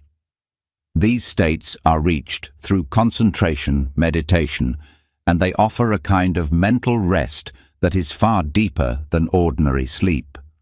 Unlike dreaming, where the mind is still processing and reacting, the jhanas provide a pause in the narrative, a complete stepping out of the habitual activity of thought. For those who learn to access them, even lightly, they serve as powerful gateways into sleep that is not just deep, but entirely free from the noise of the world and the residue of the day. Before understanding how the jhanas work in relation to sleep, it's important to see what they are not. They are not escape routes. They are not bypasses for emotional work. They are not about zoning out. The mind in jhana is fully alert, completely present, and deeply tranquil. It is the alertness of a mountain, unmoved by wind or rain. This stillness is cultivated through sustained attention on a single object, often the breath, sometimes a mantra, sometimes a visual image. As attention deepens and distractions fade, a natural progression begins. The body softens. The heart lifts. Joy arises, not from stimulation, but from the absence of disturbance. What makes jhana so different from other states of calm is the degree of stability. Once the mind enters the first jhana, it no longer flits between thoughts. It stays anchored. The inner critic, the planner, the commentator, these voices disappear. In their place is a deep internal coherence. The mind, no longer fragmented, gathers itself fully. And in that gathering, rest is not just mental, it becomes cellular. The entire nervous system enters a new rhythm. For sleep, this is transformative, because what keeps people awake is rarely just external stimulation. It's the inability to stop reacting. Thoughts arise, and the mind responds. A memory flashes, and the heart contracts. Jhana training reverses this pattern. It teaches the mind not to follow, not to grab, not to resist. It introduces the possibility that you can be fully conscious, completely aware, and yet undisturbed. And when the mind learns that, it doesn't need to hold on anymore. It can drop into sleep, not through exhaustion, but through mastery. Practicing toward jhana begins long before bedtime. It starts with developing concentration in daily life. Every time you bring attention back to the breath, you're training the mind to return. Every time you notice distraction and release it without judgment, you're building the conditions for stillness. This process is slow. It requires patience, but each step strengthens the mind's ability to stay with one object long enough for the deeper calm to arise. As you move towards sleep, instead of shifting to passive relaxation, you can stay with the breath intentionally. Not as a technique to fall asleep, but as a way to enter clarity. Let the breath be soft, continuous, effortless. Rest your attention there, not forcing it, not drifting from it. When thoughts arise, notice them as movements, not messages. Let them pass like wind across water. The mind may resist at first. It may look for stimulation, for narrative. Stay with the breath. Stay with the sensation of the body breathing itself. Slowly, the movements quiet. At some point, joy begins to arise. Not loud, not dramatic. A quiet inner brightness. This is one of the signs of entering the early stages of jhana. The joy is not emotional. It's energetic. It feels like expansion without effort. The body feels light, the heart spacious, and if the attention remains steady, this joy transforms into a deep tranquility. Even deeper is the one-pointedness, the moment when all attention is fully gathered and the outer world recedes. It is here, in this threshold, that the dreamless depth becomes possible. This state is not sleep, but it prepares the mind for the deepest kind of sleep. When jhana precedes sleep, dreams often fade, or if they appear, they are light, coherent, and calm, because the mind is no longer carrying the clutter of unprocessed emotion. It has been clarified in stillness, and even a short time spent in this stillness can replace hours of restless sleep. Some advanced meditators use this state to rest deeply without entering conventional sleep at all. For most, however, it becomes a bridge, a transition from active thinking into full surrender. One of the most important outcomes of jhana training is the purification of attention. In daily life, attention is scattered. It jumps from screen to sound, from problem to memory. This scattering weakens the mind. In jhana, attention is purified. It becomes whole again. This wholeness brings not only calm, but insight. After emerging from even a short absorption, the world appears sharper. Emotions feel clearer. Decisions become simpler, and the need for external stimulation diminishes. This internal clarity supports every aspect of well-being, including sleep. When the mind has tasted that level of stillness, it stops craving distraction. The nervous system, accustomed to constant activity, begins to unwind. The body sleeps more deeply because it trusts the mind is not in chaos. The emotional body, no longer needing to process stress during dreams, becomes quiet. Rest is no longer something you chase. It becomes your natural state. Importantly, the jhanas are not dependent on belief. They do not require adopting any doctrine. They are experiential. Anyone who cultivates concentration and steadiness of attention can begin to touch these states. The path is gradual but reliable, and even the early stages bring real benefits. More clarity, less reactivity, fewer distractions in the mind as sleep approaches.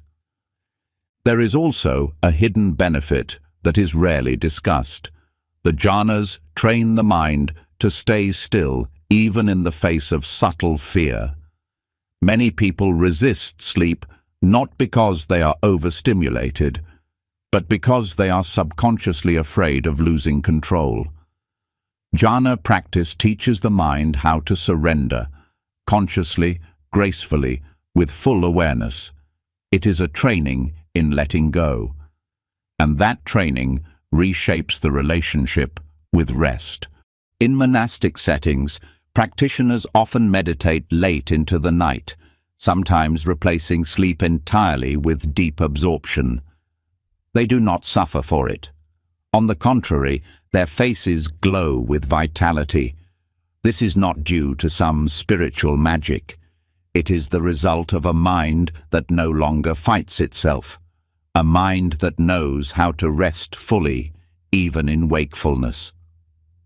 For most people, the goal is not to replace sleep, but to use the principles of jhana to improve it, to tame the restless mind before bed, to give attention a home, and to bring the body into stillness, not through exhaustion, but through awareness. Over time, this changes the way you relate to both sleep and waking. You no longer go to bed hoping sleep will come. You enter rest with the same clarity you bring to meditation. You understand that letting go is not something that happens to you, it is something you practice. And the more you practice, the more effortless it becomes. So each night, as you prepare to sleep, treat the breath as your anchor, not to fall asleep, but to gather your mind. Let the body soften. Let thoughts pass. Let joy arise without grasping. Let tranquility deepen without seeking. And if sleep comes, let it come from stillness. If it doesn't, remain with the breath. Either way, you are resting in truth. Because the ultimate goal is not just to sleep without dreams, it is to live without agitation. And jhana, even touched briefly, reveals that this is possible. Not someday, but here, now, in this breath, in this stillness, where the monkey mind finally settles and the heart remembers how to be quiet. As the mind becomes still and begins to taste the depth of inner absorption, a new quality starts to surface. An awareness that does not just rest, but begins to radiate. Beyond silence, beyond concentration, there is a subtle shift in intention. What do we carry into the stillness? What energies remain in the emotional body after the thoughts have quieted? A calm mind is not the end of practice. It is a doorway. The next step is learning how to hold the heart in balance, how to make sure that what lives beneath the quiet is not tension disguised as peace, but true emotional harmony. In Buddhist teachings, this refinement of heart is cultivated through the 4 divine abodes, or Brahma-viharas: loving kindness, compassion, sympathetic joy, and equanimity. These are not distant ideals. They are real, daily practices that, when embodied, create the perfect conditions for restful, regenerative sleep. Each of these qualities has a particular function in emotional healing. They are not interchangeable. They meet different emotional imbalances and regulate the inner system in specific ways.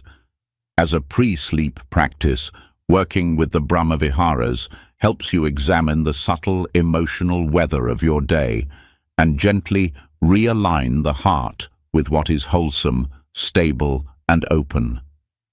When the heart carries the residue of conflict, unmet grief, or silent comparison into the night, it doesn't matter how still the mind becomes, something within remains tight.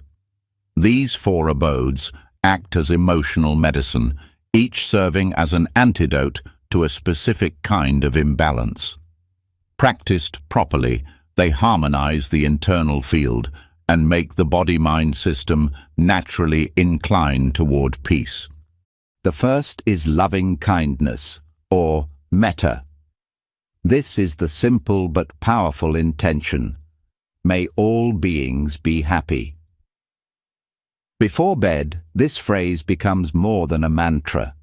It becomes a way to review the day through a lens of generosity. Where did kindness arise naturally? Where was it withheld? Instead of criticizing, this reflection becomes a reset. You cultivate the wish for happiness not only for others, but for yourself.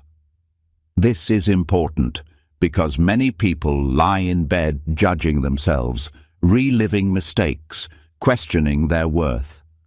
Metta gently dissolves that, not by affirming false perfection, but by reminding the heart that even with flaws, happiness is a worthy wish. This softens self-criticism and creates the emotional openness that invites sleep to arise naturally. Compassion or karuna is the next doorway. Where loving kindness wishes well, compassion feels the suffering in oneself and others and meets it with care. Before sleep, this becomes essential. Unprocessed sorrow often lies beneath restlessness.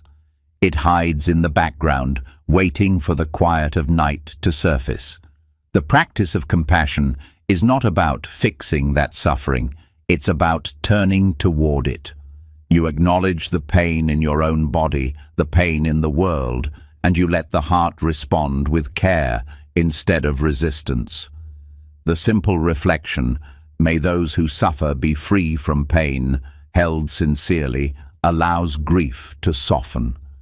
It creates an emotional holding environment where nothing is denied, but everything is met. And when suffering is seen without fear, it begins to release its grip. The breath deepens, the body lets go, and sleep comes not by force, but by emotional readiness. The third Brahma Vihara is sympathetic joy, or mudita.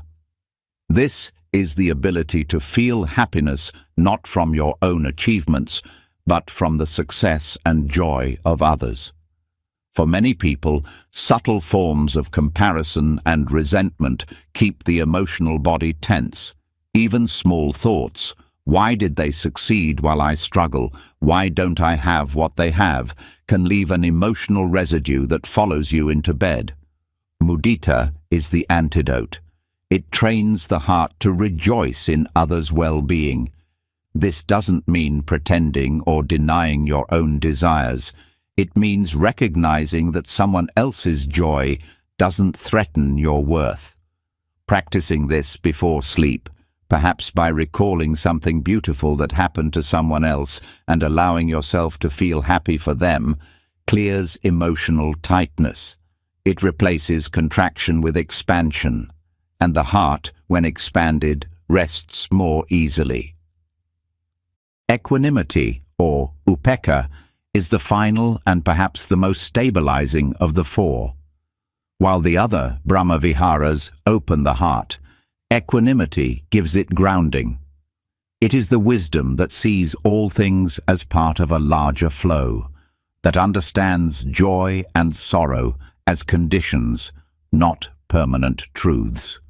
Before bed, this quality is essential. Without equanimity, the mind clings, even to good intentions. It wants to solve everything tonight. It wants to know how things will unfold.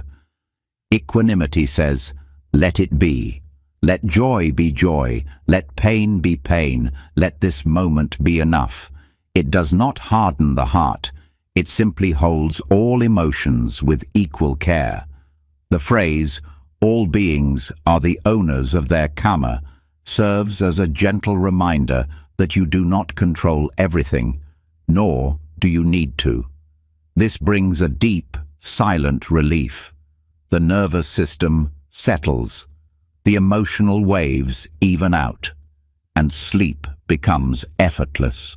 Each of these qualities can be practiced on its own, but their real power is in their integration. They are not separate paths. They support and balance each other. Loving kindness prevents compassion from becoming too heavy. Compassion prevents joy from becoming superficial. Joy prevents equanimity from becoming cold. And equanimity holds them all in balance. As a pre-sleep practice, moving through each of these qualities in a short reflection or meditation can recalibrate your entire emotional state. For example, you might begin by resting your attention in the heart and silently repeating, "May I be happy."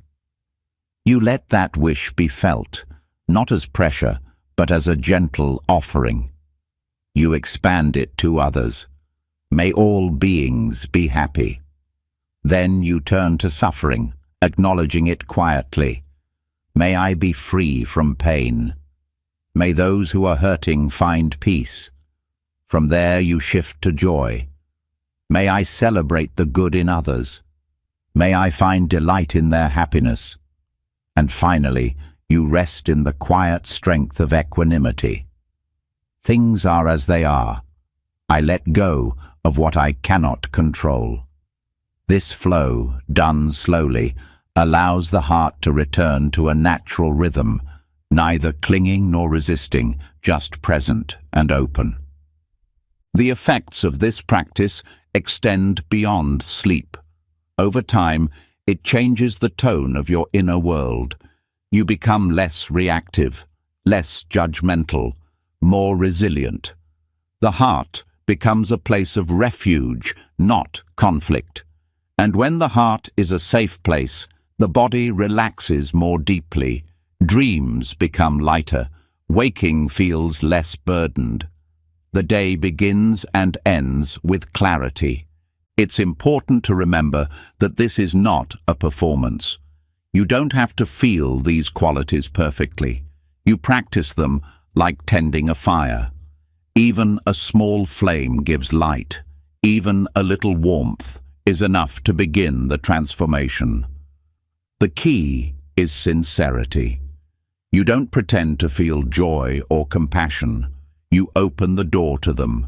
You invite them in, knowing that just the invitation begins to change the emotional climate. Some nights, the heart may resist. You may feel numb or overwhelmed. That's okay. The practice remains the same. You show up. You offer the phrases. You listen to what arises. You respond with gentleness, and you trust that even when the mind is tired and the heart feels far from peaceful, this effort matters. It's not about achieving a state. It's about remembering your direction. The Brahma Viharas are not complicated, but their simplicity is powerful. They return us to what matters: connection, care, joy, and balance. These are the emotions that support healthy sleep, not because they numb us, but because they restore us.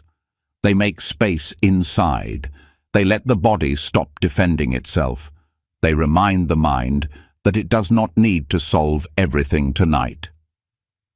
So, when you next prepare for sleep, take a few moments with your breath. Let the day soften, and then gently move through these 4 doors of the heart. Loving kindness for warmth, compassion for healing, sympathetic joy for lightness, equanimity for steadiness. Let them carry you, let them hold you, and in that holding the body releases its armor. The mind drops its stories, and sleep becomes not just possible, but natural. A return not only to rest, but to wholeness. As the Brahma Viharas settle the emotional landscape and bring the heart into balance, something deeper begins to rise in the silence that follows. You may feel the warmth of loving kindness, the stability of equanimity, the glow of sympathetic joy. But then, just as the body relaxes and sleep begins to approach, a different kind of energy appears. It comes not in the form of thought or memory, but as an unease, a sudden spike of fear, a sense of being watched, a wave of panic with no clear cause. Sleep becomes distant again. Calm gives way to tension. The mind feels under siege. This isn't just stress. This is the archetype of Mara making its appearance. In Buddhist psychology, Mara is not simply a figure from myth. He is the personification of internal disturbance. The forces of fear, craving, delusion, doubt, and despair, all seen as aspects of Mara, arise not only during meditation or spiritual practice, but most vividly in the vulnerable hours of the night. When light is gone and silence has taken hold, the deeper layers of the mind become visible. And Mara, in this context, is the name we give to the energies that try to pull us away from clarity, from stillness, from insight. Night terrors, insomnia, racing thoughts, and unexplainable anxiety that creeps in as sleep draws near are often seen as psychological disturbances. But from a Buddhist lens, these can be understood more symbolically. They are not random. They are patterns. They are expressions of resistance, not to sleep itself, but to the surrender that sleep requires. Because to sleep well, the self must soften, control must be released, the body must be trusted, and for a mind still under the influence of fear or past wounding, that surrender can feel dangerous. This is where Mara enters, not as a demon outside of you, but as the mental habits that keep fear alive. His voice might say, "You're not safe. What if you can't sleep again? Something is wrong." These thoughts trigger the body's defense system. The heartbeat rises, breath shortens, muscles tighten, and the cycle of insomnia begins, not from fatigue, but from psychological resistance.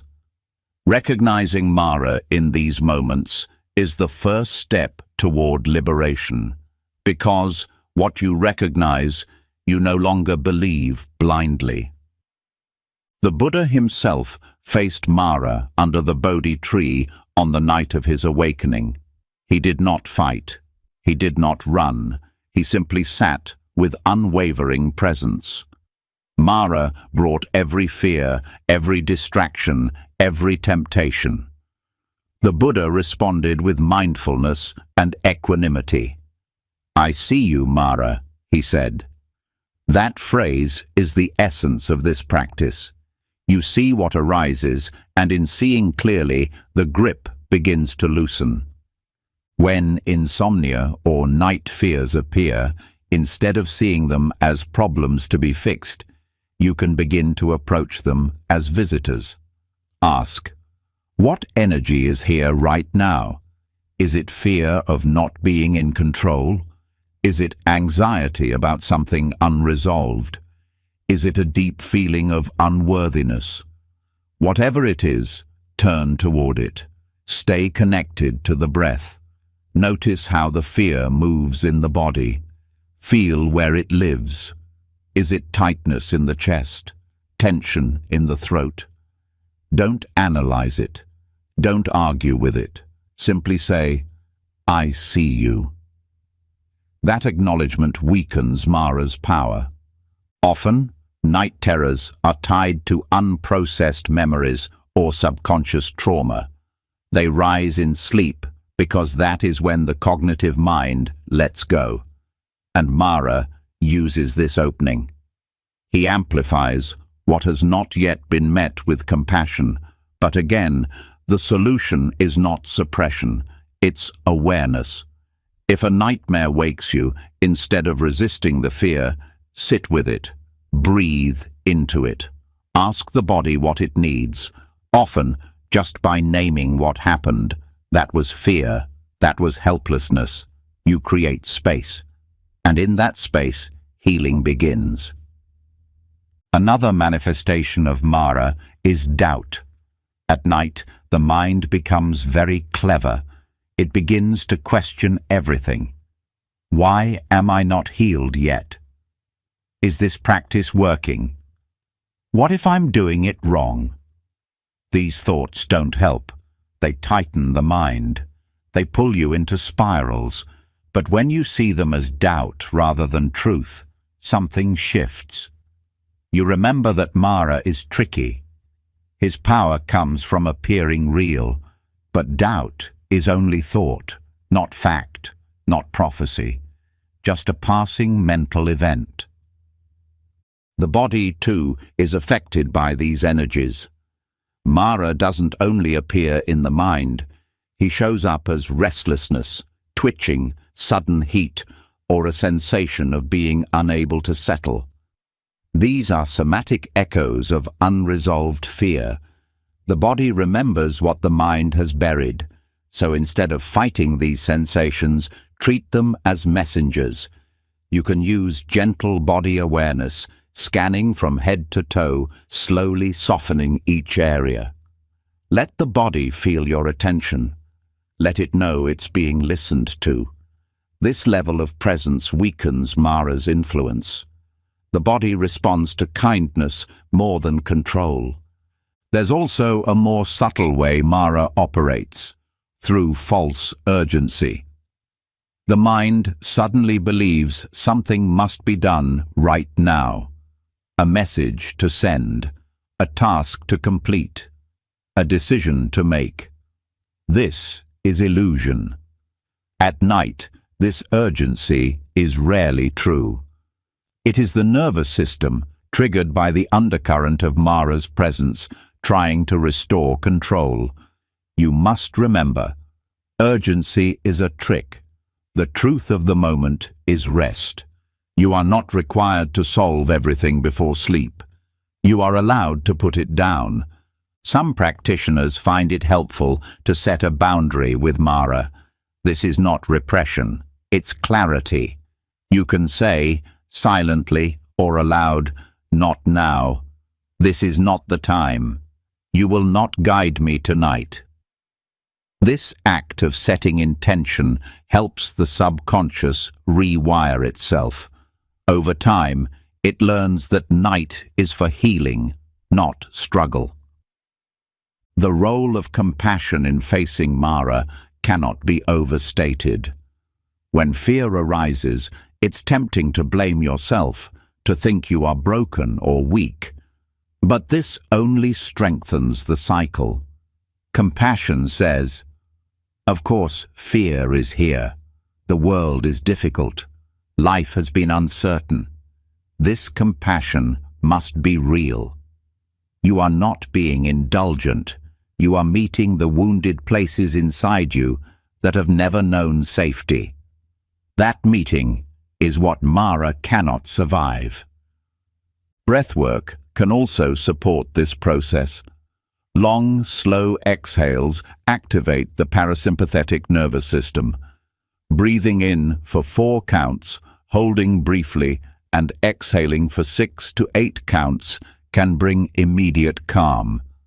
When fear rises, do not try to force it away with thought. Bring attention to the breath. Feel it as an anchor. Let the rhythm soothe the storm. The body listens to breath more deeply than it listens to logic. Mantra can also help. Simple phrases like, "This too shall pass," or "I am here, I am safe," repeated gently in rhythm with the breath, offer stability. They are like lanterns in the dark, small lights that guide the mind back to presence. These words are not meant to overpower fear, but to walk beside it. Over time, the presence of Mara becomes less threatening. You see the pattern, you understand the trick, and you stop reacting. Another layer of practice is to reflect on impermanence. Nothing that arises in the night is permanent. No fear lasts forever. no emotion, no thought, no image.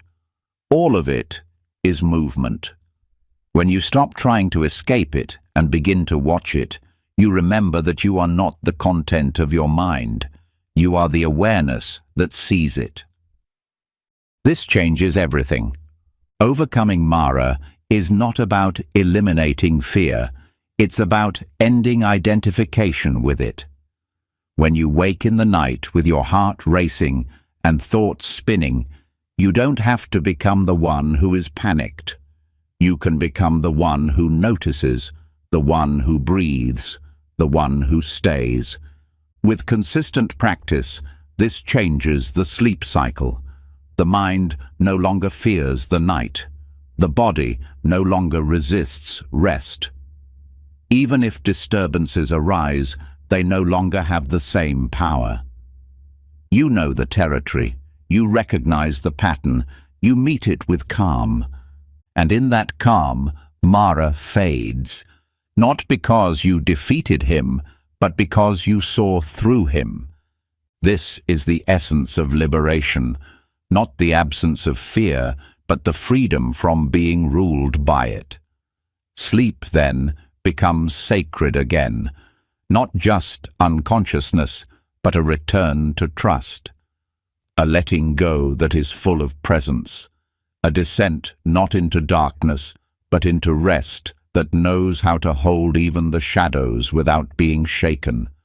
This is your power, not to avoid Mara, but to look him in the eye, and to say with all the strength of your silent awareness, I see you, and I'm not leaving. After witnessing Mara with calm attention and not turning away, the heart gains something subtle but important: confidence. Not in the sense of control, but in the trust that you no longer need to run. Even when fear rises, even when the mind tightens or the body resists, you know now that presence is enough. But what allows presence to move from something reactive to something intentional is the skillful blending of awareness with understanding.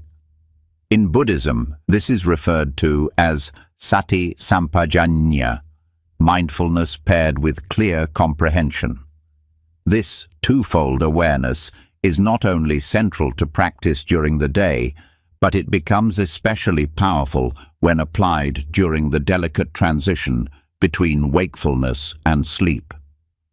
Often, mindfulness is misunderstood as merely being aware of the present moment. But sati on its own is only part of the picture. It means memory, or the ability to keep the object of meditation present in the mind. What gives mindfulness depth is sampajanya, the clear knowing of what is happening, why it is happening, and whether it serves the path toward peace. When both are active, the mind does not just observe, it understands. And this understanding is what refines awareness into wisdom. Without this, even well-practiced mindfulness can become mechanical. With it, awareness becomes intelligent, fluid, and able to respond wisely to every shift in inner and outer conditions.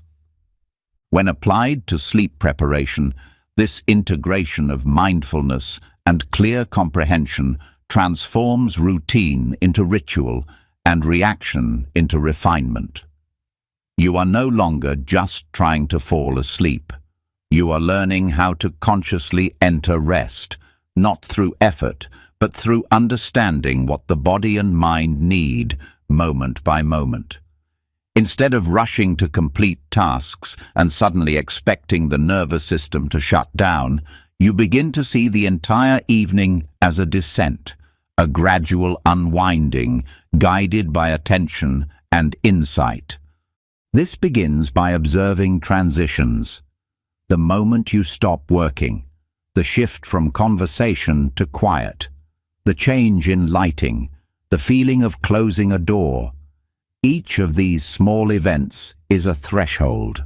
Most people pass through them without noticing, but with sati sampajanya, these are seen as opportunities to tune in. You start asking with every action, what am I doing? Why am I doing it? What state of mind is present? This doesn't create tension. It cultivates intimacy. You become a careful steward of your own mind state, gently guiding it towards stillness. Even physical actions, like brushing your teeth, turning off lights, folding clothing, can become practices. Not in a forced way, but as points of contact with the body and breath. You begin to use these moments to center attention and bring kindness into motion. As you move, you are not just completing tasks, you are caring for the conditions that make rest possible. You are meeting each step with clarity.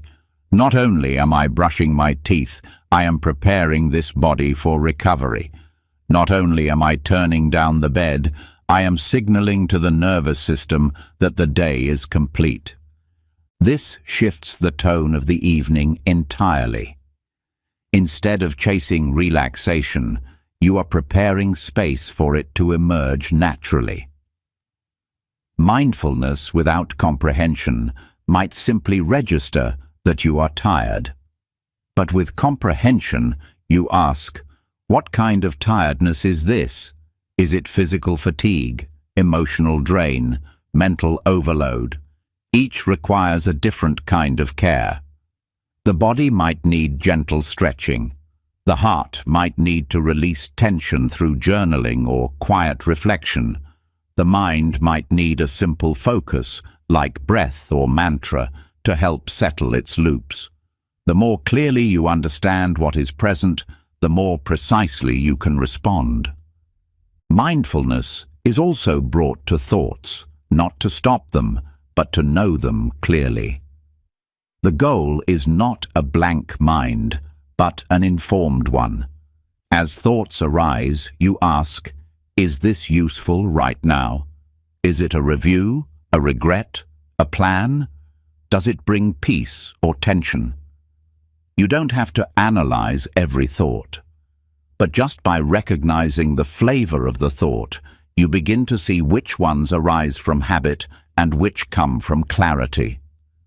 This recognition naturally slows the mind, not through suppression, but through wisdom. The mind starts to let go because it sees the futility of holding on. This also applies to emotion. When you lie down and feel something unresolved, Sati Sampajanya invites you to name it gently. Sadness, excitement, worry. You don't push it away, you greet it. You ask, is this emotion trying to protect something? Is it asking for attention or care? This simple inquiry brings compassion, and compassion brings space. Often, the emotion doesn't need to be resolved. It just needs to be seen clearly, without judgment.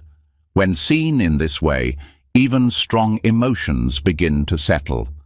Breath becomes a central tool in this process, not as an object to manipulate, but as a mirror. You observe, is the breath short, shallow, restless? You don't force it to change, you stay with it. And, as attention deepens, the breath shifts naturally. It lengthens, it softens, it begins to guide the body into parasympathetic rest. This is where mindfulness and comprehension merge fully. You are not merely watching the breath, you are using its signals to understand your inner state. And through that understanding, the body moves toward ease. This quality of attention can also be directed to the environment. You notice, is the room too bright, too cluttered, too cold? Sampajanya sees that conditions matter. Sleep is not just a personal achievement. It is supported or disturbed by what surrounds us. Creating a space of rest is part of the practice, not for perfection, but for alignment. The outer world should reflect the stillness you are cultivating inside. Even small acts, closing a curtain, dimming a lamp, removing distractions, become acts of kindness. You are not just making the room comfortable. You are creating an atmosphere of respect for rest. As you lie down, the practice doesn't stop. You continue to feel the body. You check in. Is there tension in the face, in the belly, in the legs? You let go with each exhale. You do not fight wakefulness. You do not resist discomfort. You stay with it. You notice there is tightness here. And with that noticing, the body begins to release. When the mind drifts, you notice thinking and gently return, not to control sleep, but to stay close to presence until sleep arrives on its own. Eventually, awareness may dissolve into rest, or it may remain lightly present as you drift. Either is fine. The point is not to force any outcome, but to care for the conditions, to guide the mind gently to the edge, and then let go. This letting go, when done with clarity, feels like floating, like handing yourself over to something larger, not as surrender in defeat, but as surrender in trust. Over time, this changes your relationship to sleep entirely. It is no longer a fight. It is no longer a goal. It becomes part of the path. Each night is a chance to meet yourself honestly, to learn what is unsettled, what is peaceful, what is changing. And this learning happens not through analysis, but through simple moment-to-moment knowing. Even waking in the night becomes practice. You notice, I'm awake. You check in. What is here? You do not panic. You return to breath. You return to the body. You rest in the clarity that even wakefulness can be calm. The mind learns that it is not the enemy of sleep. It is the vehicle through which sleep arrives when treated with patience and understanding. This practice does not require special conditions. It only asks for sincerity and consistency. The more often you meet your evenings with awareness and comprehension, the more your nervous system begins to trust the process. It starts to recognize the signs. This is the time for letting go. This is the place for rest. With time, even your dreams change. The subconscious recognizes the presence you bring. The themes of control, fear, or avoidance lose power. The emotional field lightens. The inner dialogue becomes kinder. This is not magic. It is the fruit of steady attention, of learning to meet yourself fully, without pressure or judgment. Sati Sampajanya is not something to master. It is something to return to, breath by breath, step by step, night by night, until even sleep becomes part of the path, not a pause from practice, but a continuation of it, a space where awareness deepens not through effort, but through trust. And in that trust, the mind settles, the heart steadies, and the body finally, quietly, finds its way home. As Sati Sampajanya helps us enter sleep with clarity and gentle understanding, a deeper question often starts to surface. If we can bring awareness and intention to the threshold of rest, what would it look like to sleep without the pull of grasping, without the push of fear, without the ongoing drama of becoming? What would rest feel like for someone who has fully let go, not temporarily, but completely?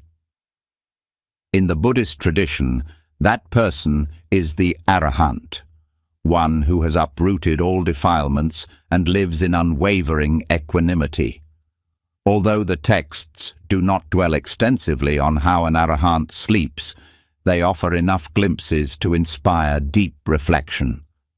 Exploring the nature of enlightened rest is not about perfection. It is about learning how to let go more fully, night by night. The arahant, by definition, no longer clings to self-view. There is no identity to defend, no past to regret, no future to chase. From this space of non-attachment, even the act of sleeping changes. It is no longer a collapse into exhaustion or an escape from pain. It becomes a simple movement of nature, a body resting when tired, waking when refreshed. There is no struggle, no mental resistance. The mind of an arahant does not churn with unfinished business. There is no inner monologue reviewing mistakes or planning conversations. This is not because nothing happens in their day, but because nothing sticks. Events are seen as impermanent flows, not as personal burdens. And when there is nothing to carry, rest becomes immediate. In the discourses, the Buddha describes arahants as having a mind like a clear, still lake. Thoughts may ripple the surface, but they do not disturb the depth. This metaphor is deeply relevant to sleep. For most people, rest is delayed not by physical tiredness, but by emotional noise. The lake is stirred by desires, fears, memories. The arahant, however, rests in awareness itself. Sleep arises naturally, just as hunger does, without craving or resistance. The body is not forced into submission. It is simply allowed to follow its rhythm. There is also a quality of sufficiency in the arahant's rest. Since they do not seek pleasure in sleep, they do not indulge in it. They rest only as needed. In the texts, the Buddha mentions sleeping briefly, waking early, often spending hours of the night in meditation. This does not reflect effort, but freedom. When the mind is not weighed down by delusion or inner conflict, it requires less unconscious processing. Dreams, if they arise at all, are not agitated or symbolic. They are neutral, reflecting a mind that is neither hiding from nor grasping at anything. For most of us, emulating this kind of rest begins not with trying to mimic behavior, but with observing intention. What drives our relationship with sleep? Is it fear of fatigue? Is it attachment to comfort? Is it escape from emotional discomfort? The arahant teaches us that when motivation is free from clinging, rest becomes simple. The challenge, then, is not in fixing sleep, but in loosening the attachments around it. We can begin by softening the craving for perfect sleep, the desire to control outcomes, the fear that a restless night means something is wrong. Even this gentle shift begins to open the door to deeper rest. Another key lesson from the arahant is emotional release. Enlightened beings do not suppress their emotions. They have simply uprooted the conditions that feed reactivity. For most people, emotional residue is what prevents deep sleep. Guilt, anger, longing, these bind the mind to cycles of rethinking. But through the practice of mindfulness, loving kindness, and honest reflection, these knots can be loosened. A person who ends their day with forgiveness, humility, and gratitude will sleep closer to the way an arahant sleeps. Not because they've attained enlightenment, but because they have reduced friction. The arahant also brings a unique relationship to the body. Without identification, the body is seen as a vehicle, respected but not worshipped. Sleep is given to the body when needed, not demanded as entitlement. This approach shifts our mindset from needing comfort to allowing rest. It removes the urgency. There is no mental tantrum when sleep is delayed. The arahant does not argue with reality. If wakefulness persists, it is simply observed. If drowsiness comes, it is honored without attachment. This kind of detachment is not cold. It is warm, quiet, and rooted in truth. Arahants are not disconnected from life. They are deeply in tune with it. Their rest mirrors that attunement. Their sleep is not heavy with mental residue. It is light, natural, and clear. Even the transition into sleep holds no drama. They are not seeking to forget the world. They are simply moving into a different state of being with full awareness. This awareness remains even during rest.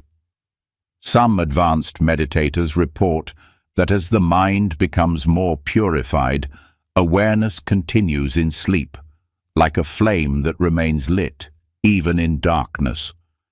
This is not the same as lucid dreaming or sleep disruption. It is a subtle presence, a knowing that remains without interference. The arahant may not cling to consciousness, but they also do not lose it in delusion. This continuity of awareness creates a seamless flow between waking and sleeping. The boundary is not rigid. Rest becomes part of practice.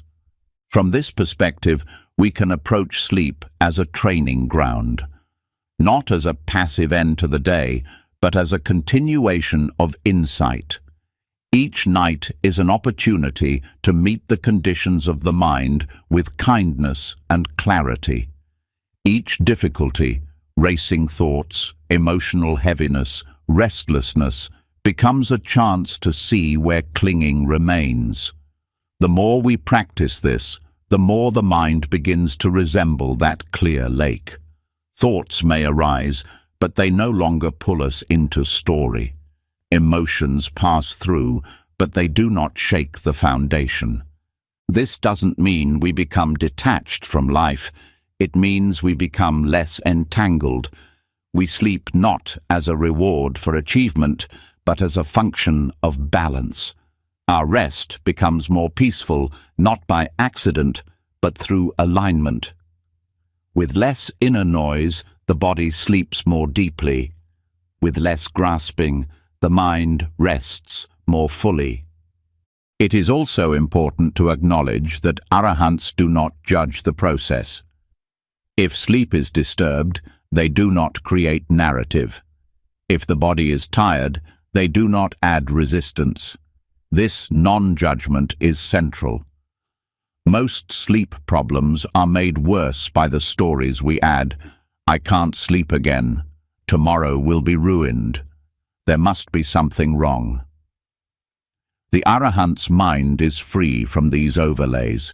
They see what is, and they let it be. This is the essence of emotional detachment, not distance, but freedom. Even for those of us still on the path, this lesson can be deeply healing. You do not need to be free of all defilements to rest with a peaceful mind. You only need to stop feeding the ones that arise. When you lie down, you can say inwardly, "There is nothing to do now." Let this moment be enough. These are not affirmations.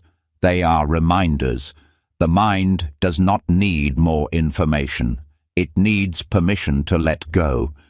And as this letting go becomes familiar, sleep no longer feels like falling. It feels like resting back into something that has always held you. A space beyond effort, beyond identity. A space that the arahant recognizes not as escape, but as part of the same silence that pervades all states of being. What we learn from the arahant is not a technique. It is a way of relating to life and rest with the same gentle detachment. It is a posture of surrender, rooted in deep understanding. Sleep, like everything else, is conditioned. It arises and passes. What remains is not the experience, but the awareness that receives it. That awareness is the real refuge. And in that refuge, the heart no longer struggles. It simply rests. As the stillness of the Arahant's rest dissolves the boundary between waking and sleeping, another dimension of the path reveals itself. One that doesn't begin or end with the rising and falling of breath, but continues into the subtle spaces where the conscious mind no longer holds control. If waking life can be used for mindfulness, what about dreams? If the enlightened rest without clinging, what does that teach us about the content that continues when we sleep? These questions point to a deeper exploration of the sleeping mind, not as a passive process, but as fertile ground for insight. Vipassana, the practice of insight meditation, offers a powerful lens through which to observe not only waking experience, but the dream state as well. Through this lens, even dreams become part of the path, rich with opportunities to see clearly the nature of impermanence, unsatisfactoriness, and non-self. Dreams are not random. They are structured by the same conditions that shape waking experience: perceptions, memories, habits, and emotions.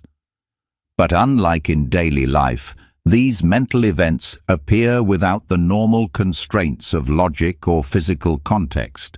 They emerge freely, revealing how deeply the mind clings to form, identity, and control. In this way, dreams can be seen as distilled mental activity, offering insight into the subconscious patterns we might not notice during the day. This does not mean every dream needs to be interpreted, but it does suggest that when we bring a Vipassana perspective into sleep, we begin to relate to these internal experiences with curiosity and wisdom rather than confusion or aversion. The foundation of Vipassana is direct observation. The meditator watches the body, thoughts, and emotions as they arise and pass. The emphasis is on seeing clearly, not changing the content. When applied to dreams, this attitude becomes invaluable.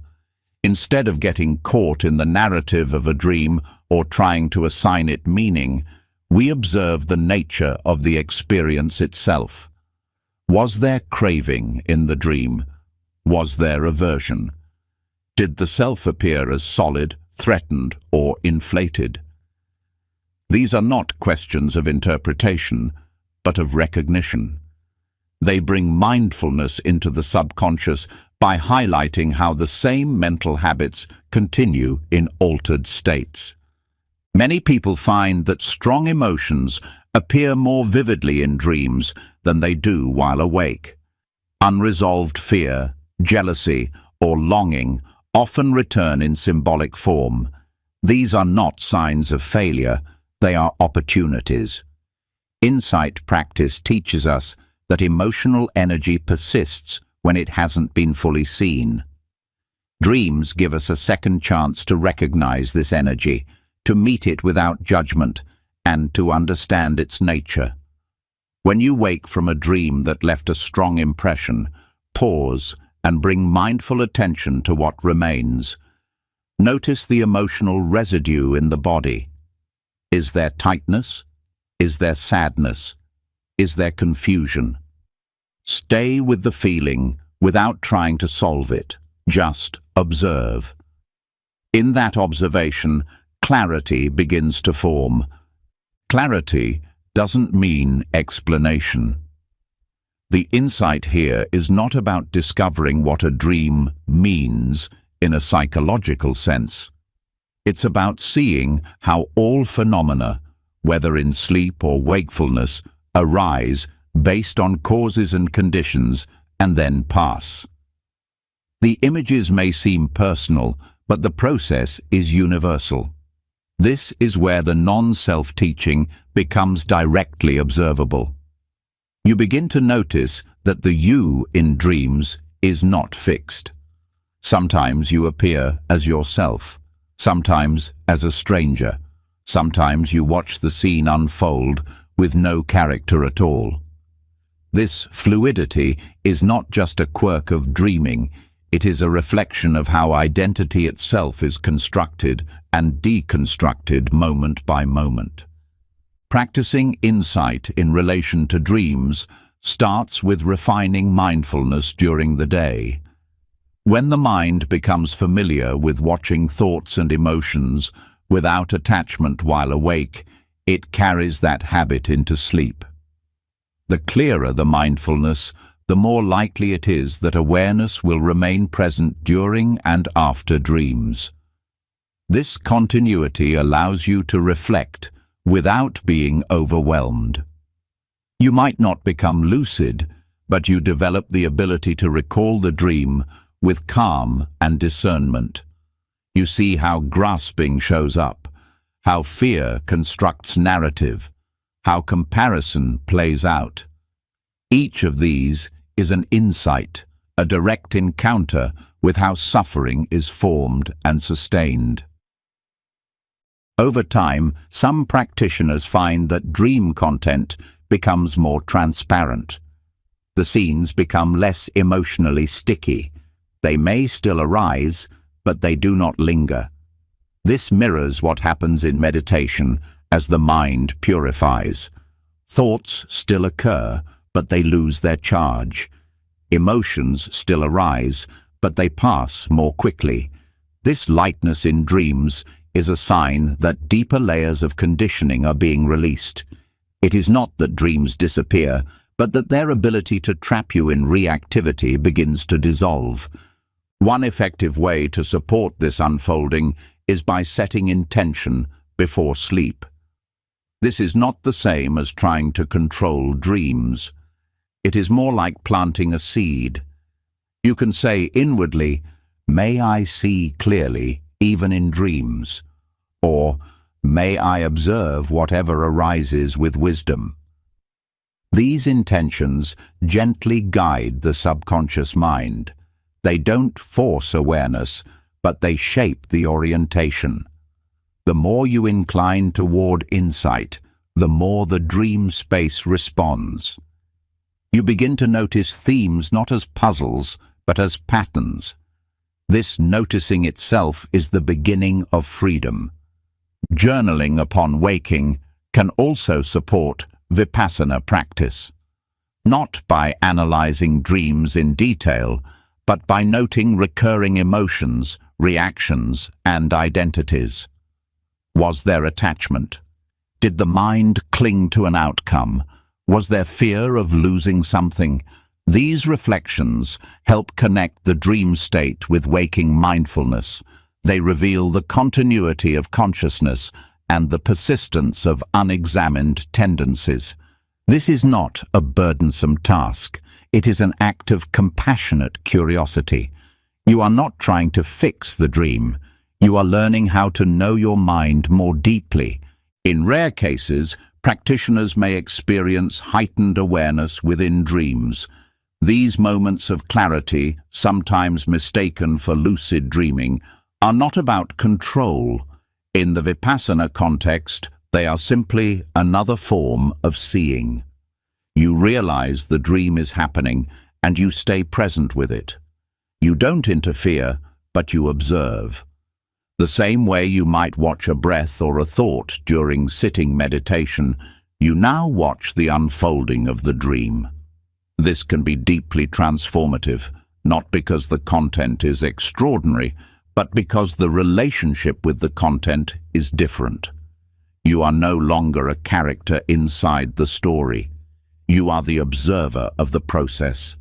Even without full awareness in dreams, the way you relate to them can evolve.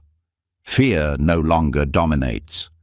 Craving loses its urgency. The dream becomes a field of study, a space where the Dharma expresses itself in subtle form. And this reinforces something powerful, that the practice does not stop when the eyes close. That insight is not limited to formal meditation, that the truth of impermanence, unsatisfactoriness, and non-self can be seen in all states of consciousness. One of the deeper shifts that occurs through this integration is the realization that dreams are not separate from life. The same mind that creates thoughts and emotions while awake is active during sleep. The same habits that color perception during the day also influence what appears in the night. When you begin to observe this, a natural humility arises. You see how powerful habit energy is. You also see that awareness is the only reliable refuge, not just when things are peaceful, but even in the middle of chaos, whether it's in a meeting, an argument, or a nightmare. This understanding deepens your relationship to rest. You no longer see sleep as unconscious downtime. You see it as part of the path.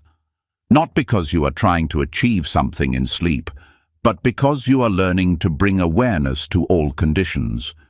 You are learning to release identification not only with thoughts and feelings, but with the very idea of a self that experiences them. This insight, born slowly and quietly through practice, is what leads to liberation, not from dreaming, but from believing that what arises in the mind is who you are. In the end, Vipassana dreams are not a technique. They are a natural extension of clear seeing. When you train the mind to observe with precision and kindness during the day, it begins to watch itself at night. When you learn not to cling to stories in waking life, the dream stories lose their grip. And when you remember, again and again, that everything you experience is impermanent, not satisfying, and not self, you begin to rest more deeply, not only in bed, but in your being. This is how the insight path flows, quietly, steadily, across waking and sleeping, thought and silence, movement and stillness. And as that flow continues, the line between meditation and life dissolves. Awareness becomes your ground, and in that ground, everything that arises, dreams, fears, longings, memories, can be held, observed, and let go. Not because they stop appearing, but because you no longer need them to define who you are. As the practice of Vipassana begins to extend beyond the cushion and into the depths of sleep, it becomes clear that the boundaries between waking and dreaming, consciousness and unconsciousness, are not as fixed as they once seemed. The mind, in its habits, follows a continuous thread through thought, perception, emotion, and memory, regardless of whether the eyes are open or closed. And with this realization comes a deeper curiosity. What if sleep itself, the act of letting go into the unknown, mirrors something even more fundamental about our existence? In Buddhist thought, the cycle of samsara, the endless round of birth, death, and rebirth, offers a profound metaphor for understanding the nightly descent into sleep and the return to waking life. This is not merely poetic. The teachings speak to a continuous arising and passing of mental and physical phenomena. Moment by moment, consciousness is reborn through contact with objects, feelings, and ideas. In every experience, something ends and something begins, and this rhythm is echoed each night when the familiar self dissolves into sleep and reappears, freshly constructed, in the morning. The comparison to birth and death is not exaggerated.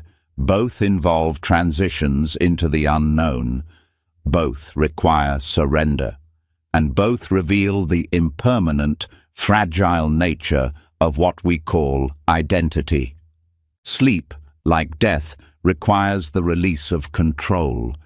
The mind, so used to grasping, must let go. The body must soften. Thought must fade. But this surrender rarely happens easily. For many people, the moment before sleep is filled with resistance, anxiety, fear, clinging to what happened during the day, dread about what might come tomorrow. All of this mirrors the grasping that arises in the face of death, the fear of letting go, of disappearing, of not knowing what comes next. In this way, every night offers a kind of training, a gentle opportunity to face impermanence without violence or panic. Understanding sleep through the lens of samsara helps shift our attitude. Instead of seeing rest as a pause in productivity or a temporary shutdown, we begin to approach it as a sacred transition. The day ends, and with it, a version of the self dies. The roles you played, the plans you held, the emotions you carried, they dissolve. You do not carry your social mask into deep sleep. You do not bring your possessions or your status. What remains is only the trace of consciousness released from identity, floating in the unknown. And in the morning, a new self is born. Not a replica, but a continuation, conditioned by memory, yes, but also touched by the stillness of what came before. This process, when viewed with awareness, becomes a kind of meditation in itself. Each night is an invitation to practice non-attachment, to let the constructed self fall away without fear, to trust the natural rhythm of arising and passing. And each morning is an invitation to start again, not from scratch, but from clarity. The insight here is not abstract, it becomes embodied. You begin to notice how clinging at bedtime leads to restlessness, how the desire to control the transition delays it, how fear of losing the self through unconsciousness, through not waking, through being forgotten, feeds the mind with subtle anxiety. Buddhist teachings describe the moment of death as one of great importance. The mind that is present at death determines the next rebirth. In this view, the final moment of each day also becomes important, not in the metaphysical sense, but as a reflection of your internal training. What mind state are you cultivating as you fall asleep? Is it grasping? Is it regret? Is it peace? These moments matter. They condition how deeply the body rests and how the mind reorganizes itself overnight. This leads to the practice of ending each day with intention. Before sleep, reflect not just on what happened, but on how you meet this ending. You can bring to mind the day as a complete chapter, grateful for its lessons, forgiving of its imperfections, and ready to release it. This is not indulgent, it is practical. A mind that ends the day with closure does not need to loop in the night. Emotional fragments begin to settle. Mental tensions relax. The inner system recognizes that nothing more needs to be done. This practice can be enhanced with a simple phrase, "This day is complete." When spoken with sincerity, it marks the boundary. It lets the mind know it can let go. You are not ignoring your responsibilities or abandoning your path. You are trusting the wisdom of rest. You are aligning with a truth the body already knows, that recovery is not optional but essential, and that letting go is not defeat but skillful means. Understanding the cycle of samsara also helps us relate to sleep interruptions differently. When you wake in the night, you can see it not as a failure, but as another moment in the cycle, another birth. You are present again, not to panic, but to observe, to breathe, to meet what is there. And when sleep returns, you are reborn once more into the quiet. This shifts your identity away from the story of "I can't sleep" and toward the recognition that rest is fluid, not linear. That waking and sleeping are not opposites, but companions. This perspective also encourages humility. Just as we cannot fully control the circumstances of our birth or the exact moment of our death, we cannot always dictate when or how we fall asleep. The illusion of control must be softened. When sleep becomes difficult, rather than forcing the process, you can practice surrender. You accept the moment as it is, knowing that each part of the cycle is valid. Whether you are drifting, dreaming, or lying awake, all of it is part of the same flow. In this space, even discomfort becomes workable. Aches, thoughts, emotions, none of them need to be obstacles. They can be seen as conditions, arising and passing within the larger rhythm. And as you begin to see this, compassion arises. For yourself, for others, for the human condition. Everyone sleeps. Everyone struggles with letting go. Everyone faces the unknown each night, whether they admit it or not. This insight connects you to something universal. The nightly cycle of sleep is shared by all beings, animals, humans, young and old. Each night, a tiny death.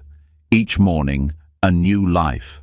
And within that rhythm lies the path to wisdom, not by avoiding the darkness, but by entering it with awareness, not by escaping the self, but by seeing that the self is not fixed, not solid, not permanent. This recognition allows you to relax more deeply. The fear of disappearing begins to lose power. The need to grasp begins to weaken. You no longer fight sleep, you enter it. You no longer wake with resistance, you return.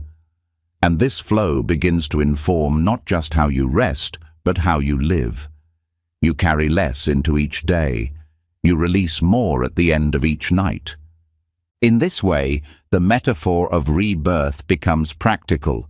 It becomes something you feel, not just a belief, but a living truth. The cycle of samsara is not somewhere far away. It is right here, in the unfolding of your own breath, your own heart, your own mind. Every night you practice dying. Every morning you begin again. And through that practice, wisdom deepens. This is not meant to add pressure. You are not being asked to perfect the night. You are being invited to see it clearly, to honor it, to use it, not only for rest, but for reflection, not only to reset the body, but to remember what is real. That clinging causes tension, that letting go brings peace, that each moment is precious, not because it is permanent, but because it is not. When this understanding touches your nightly routine, even small acts begin to feel sacred. Turning off the lights becomes a gesture of renunciation. Lying down becomes a bow to the truth of impermanence. Letting sleep come becomes a rehearsal for the deepest letting go of all. And through this, you begin to realize that rest is not the absence of doing. It is the fruit of understanding. Sleep is not just a necessity. It is a teacher. Each night, a reminder. Each dream, a mirror. Each awakening, a chance to begin again.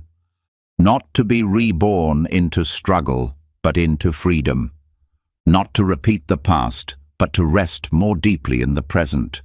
And not to fear the ending, but to recognize it as the beginning of peace. As we begin to view sleep through the lens of samsara, where each night is a letting go and each morning a rebirth, it becomes increasingly important to consider what we carry across that threshold. Every cycle of rest becomes an opportunity to release unwholesome patterns and to reinforce clarity. But what happens when the mind, even after a full day, still feels tangled in confusion? What if lingering doubts, unresolved opinions, or absorbed negativity cloud the space we're trying to surrender into? This is where ethics meets mindfulness, and it's where the Kalama Sutta offers powerful, practical guidance for cleansing the mind before sleep. The Kalama Sutta is often celebrated as a teaching on independent inquiry. The Buddha addressed a group of villagers, the Kalamas, who were confused by the conflicting teachings they had heard from various spiritual teachers. Instead of offering a dogma, the Buddha encouraged discernment. He said, "Don't believe something just because it's been repeated, written, or passed down. Don't accept it because it's said by someone you respect. Instead, look directly. Does it lead to harm or to benefit? Does it cultivate greed, hatred, or delusion? Or does it bring clarity, kindness, and peace?" When these teachings are applied before sleep, they act like an ethical filter, removing mental debris that would otherwise pollute rest. Each night, the mind carries impressions from the day, thoughts, judgments, moods, and narratives. Some uplift and steady the heart. Others disturb it. These mental residues are not always obvious. Many take the form of subtle assumptions or automatic beliefs we never stop to question. But when the day closes, the mind begins to process more freely, and these assumptions rise to the surface. This is why people often feel a surge of anxiety, restlessness, or internal noise just as they prepare to sleep. The Kalama Sutta provides a structure to investigate this inner material with wisdom instead of reaction. The first step is to observe what thoughts are present as the body prepares for rest. Instead of resisting the mental activity, begin to inquire gently. Where is this thought coming from? Is it rooted in fear, in craving, in comparison, or judgment? This inquiry doesn't require analysis. It asks for honesty. If a recurring thought is based on anxiety about performance, about being good enough, about needing to control the next day, it likely stems from views you've never consciously examined. The Kalama Sutta invites you to look at the effect of that belief. Not whether it's true in a conventional sense, but whether it leads to inner peace or inner conflict. Beliefs shape sleep. If the mind holds on to views based in fear or resentment, those thoughts will continue spinning throughout the night. But when you use ethical discernment to see that a thought causes tension, you can begin to release it, not through force, but through understanding. For example, if you catch yourself revisiting a conflict with someone, you can ask, "Is this thought helping me rest? Is it rooted in kindness? Does it increase my clarity or my confusion?" If the answer points toward harm, you don't have to argue with the thought. You can simply label it as unhelpful and return to the breath. This is where the Kalama Sutta differs from blind positivity or mental suppression. It doesn't say, ignore negative thoughts. It says, test them. Look at their consequences. Use your own direct experience as a guide. This turns sleep preparation into a form of ethical purification. Just as you might clean your body before bed, you begin cleaning your mind, not by judging what arises, but by sifting through it with discernment. What is true? What is helpful? What supports well-being? This process becomes more powerful when practiced consistently. As the day ends, take a few minutes to mentally review any strong opinions, judgments, or internal dialogues that formed during the day. Ask yourself, did I assume this because someone told me? Because I wanted it to be true? Because I feared the alternative? These are not questions designed to create doubt, but to open space for wisdom. The more clearly you see your mental habits, the less likely they are to dominate the sleeping mind. Another application of the Kalama Sutta is checking for borrowed beliefs. During the day, we absorb thoughts from news, social media, conversations, and cultural conditioning. Not all of it is helpful. Some of it is soaked in fear, anger, or delusion, and yet we take it in, hold it, and repeat it silently to ourselves without realizing it. Before sleep, it's important to pause and examine, what did I absorb today that isn't mine? What was passed along by others but doesn't align with what brings peace? Letting these beliefs go, even temporarily, frees mental space for true rest. This teaching also applies to self-view. Much of the mental noise before bed comes from inner criticism or expectation. The Kalama Sutta reminds us not to accept views of ourselves simply because they've been repeated in our own minds. Just because you've thought, "I'm not doing enough," every night for years doesn't mean it's true or useful. Ask instead, does this belief increase self-compassion? Does it help me grow without fear?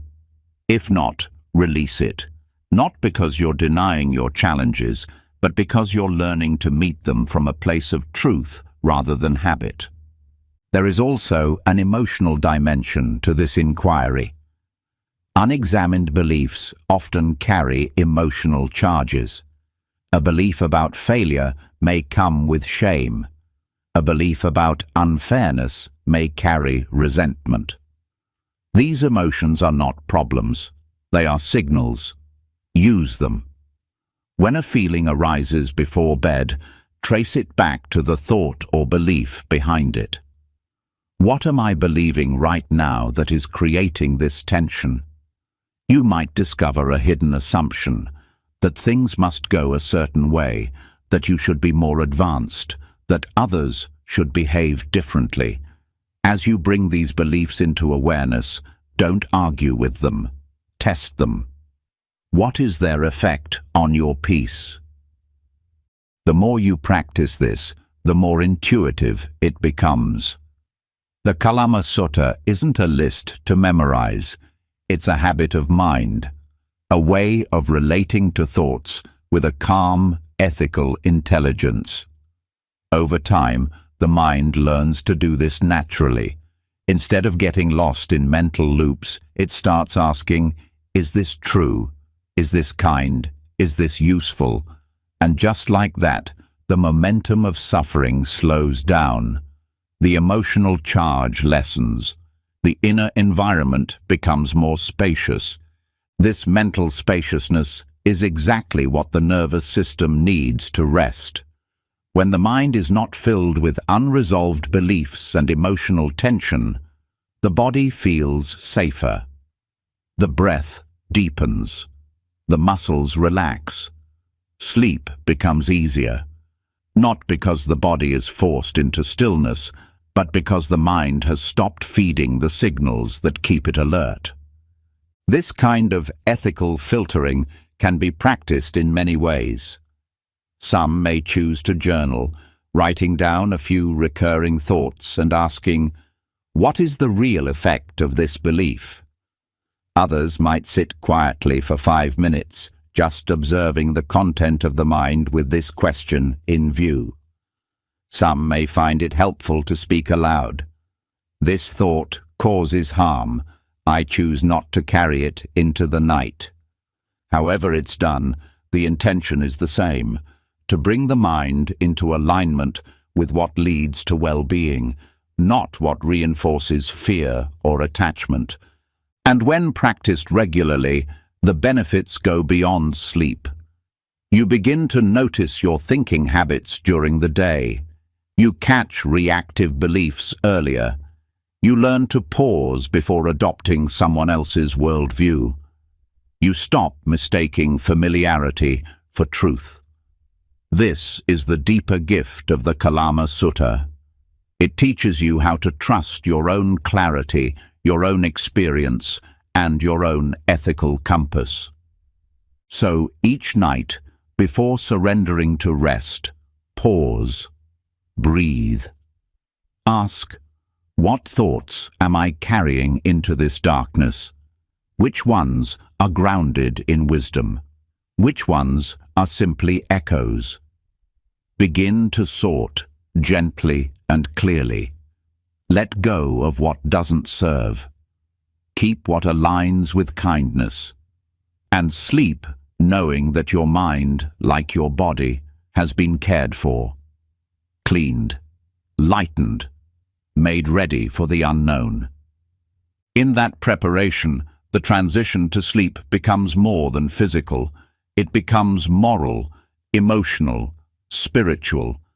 You're not just lying down, you're stepping across a threshold with clarity, and that clarity, built on the foundation of direct inquiry and ethical discernment, becomes the quiet light that follows you into the dark, where fear fades, where truth settles, and where the mind, at last, can rest.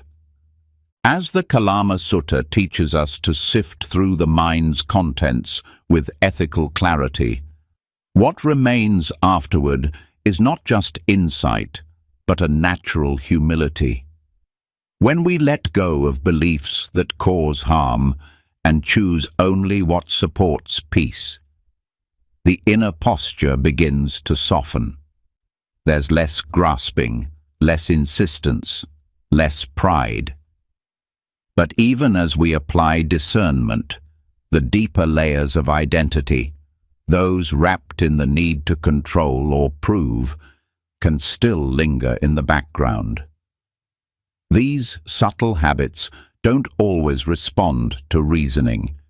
They require something more embodied, more symbolic, and more deeply human. This is where ritual becomes essential. And one of the most powerful yet overlooked rituals for dissolving inner resistance is the simple act of bowing. Bowing is not merely a cultural gesture.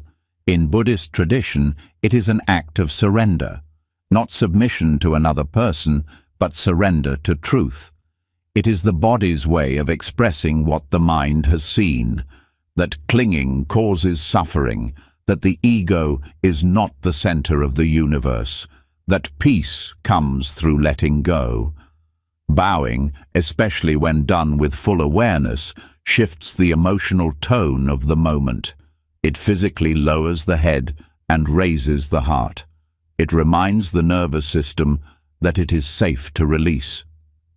When practiced before sleep, bowing serves as a final symbolic gesture of renunciation, a soft but powerful declaration that the day is complete, the effort has been enough, and there is nothing left to prove. Ritualized surrender works because the body holds emotional memory. Even when the mind understands impermanence and non-self, the body can stay tense, as if still defending itself. Bowing speaks directly to the body's language. It bypasses intellect and touches something primal. It signals the end of striving, the end of performance. The arms extend, the forehead touches the ground, and something shifts. In that moment, the body says what words cannot. I let go. In many monastic settings, practitioners bow at the start and end of each day. They bow to the Buddha, to the Dharma, to the Sangha, not to worship, but to honor what they represent. The awakened mind, the truth of the path, the support of the community. But the deeper purpose is to bow to reality itself, to meet the present moment without resistance. Before sleep, this gesture has a unique power. It frames the day not as a personal achievement, but as part of a larger unfolding. It places your individual concerns within a wider context. It reduces the sense of isolation and softens the need to carry everything alone. Anxiety often thrives on the illusion of control. The thought that you must handle everything, fix everything, make everything right before rest can come. Bowing cuts through this. It offers a moment of radical honesty. I did what I could today. Now I lay it down. The ritual does not erase problems. It does not guarantee a dreamless night, but it changes your posture toward the unknown. It allows you to meet rest not with tension, but with reverence. This kind of reverence is not religious in the dogmatic sense. It's a spiritual attitude, a respect for life as it is, a willingness to trust what cannot be planned. When bowing becomes part of your sleep preparation, you are training the body to release the accumulated tension of the day. You are retraining the emotional body to see rest not as abandonment, but as participation in something greater than the self. The practice does not require elaborate rituals. One bow is enough. Done with sincerity, it becomes a powerful closing. You can bow toward a small altar, toward a candle, or simply toward the space where you rest. You can bow in silence or with a phrase, I release today. I return to stillness. I bow to what is. The specifics matter less than the intention. What gives the gesture its power is mindfulness, being fully present with the act, allowing the body to feel the meaning behind it. Bowing also addresses pride in a very subtle way. Pride doesn't always show up as arrogance. Sometimes it's the refusal to ask for help, the insistence on holding everything together, the fear of appearing vulnerable. These postures create inner stiffness. They keep the nervous system in alert mode. Bowing gently dismantles this armor. It invites humility, not humiliation, but softness. It allows you to say, I cannot do this alone. I am part of something vast. And this softening is exactly what opens the door to deeper rest. Many people carry emotional weight into sleep, not just from the day's events, but from long-standing habits of self-judgment. The voice that says, you should have done more. You didn't handle that well. You failed again. These thoughts, left unchecked, shape the quality of rest. Bowing does not argue with them. It silences them through truth. It does not say, I was perfect. It says, I surrender my need to be perfect. In that moment, shame loses its grip. You return to something more honest, your humanity. Over time, the body begins to associate bowing with relief. It becomes a symbol not of effort, but of return. Just as the breath becomes a refuge in meditation, the bow becomes a signal to the subconscious that it is safe to let go. This repatterns the way you enter sleep. Instead of falling into it, you arrive with dignity, with awareness, with peace. In some traditions, bowing is followed by a short period of stillness. After the gesture, the practitioner sits or lies down with the feeling it creates. This stillness is important. It allows the effects of the bow to settle. It deepens the transition. The body shifts from activity to receptivity, from doing to being, and this state of receptivity is where real rest begins. The beauty of ritual is that it holds space for you even when the mind is tired, even if your day was chaotic, even if your thoughts are scattered. The act of bowing brings you back. It does not require explanation. It speaks a truth the heart understands, that you are not in control of everything, that you are not defined by your thoughts, that rest is not earned, it is your birthright. As you continue this practice, it may evolve. You might add a short reflection. You might include a name or memory in your heart. You might use bowing to forgive yourself, to release another, to mark a transition. But at its core, the ritual remains the same. A full-bodied reminder that surrender is not weakness, it is wisdom. And as the body bows, the mind follows. The breath slows. The chest opens. The face softens. Sleep becomes not a goal, but a natural unfolding. Not a task to complete, but a space to enter. And each night, the gesture becomes more familiar, more sacred, more your own. This is the power of bowing. It cuts through mental complexity with physical truth. It brings the body into alignment with the heart's deepest knowing. It turns sleep into a sacred act, not because the form is magical, but because the intention is clear: to let go, to release the day, to rest in what cannot be grasped, to bow fully into peace.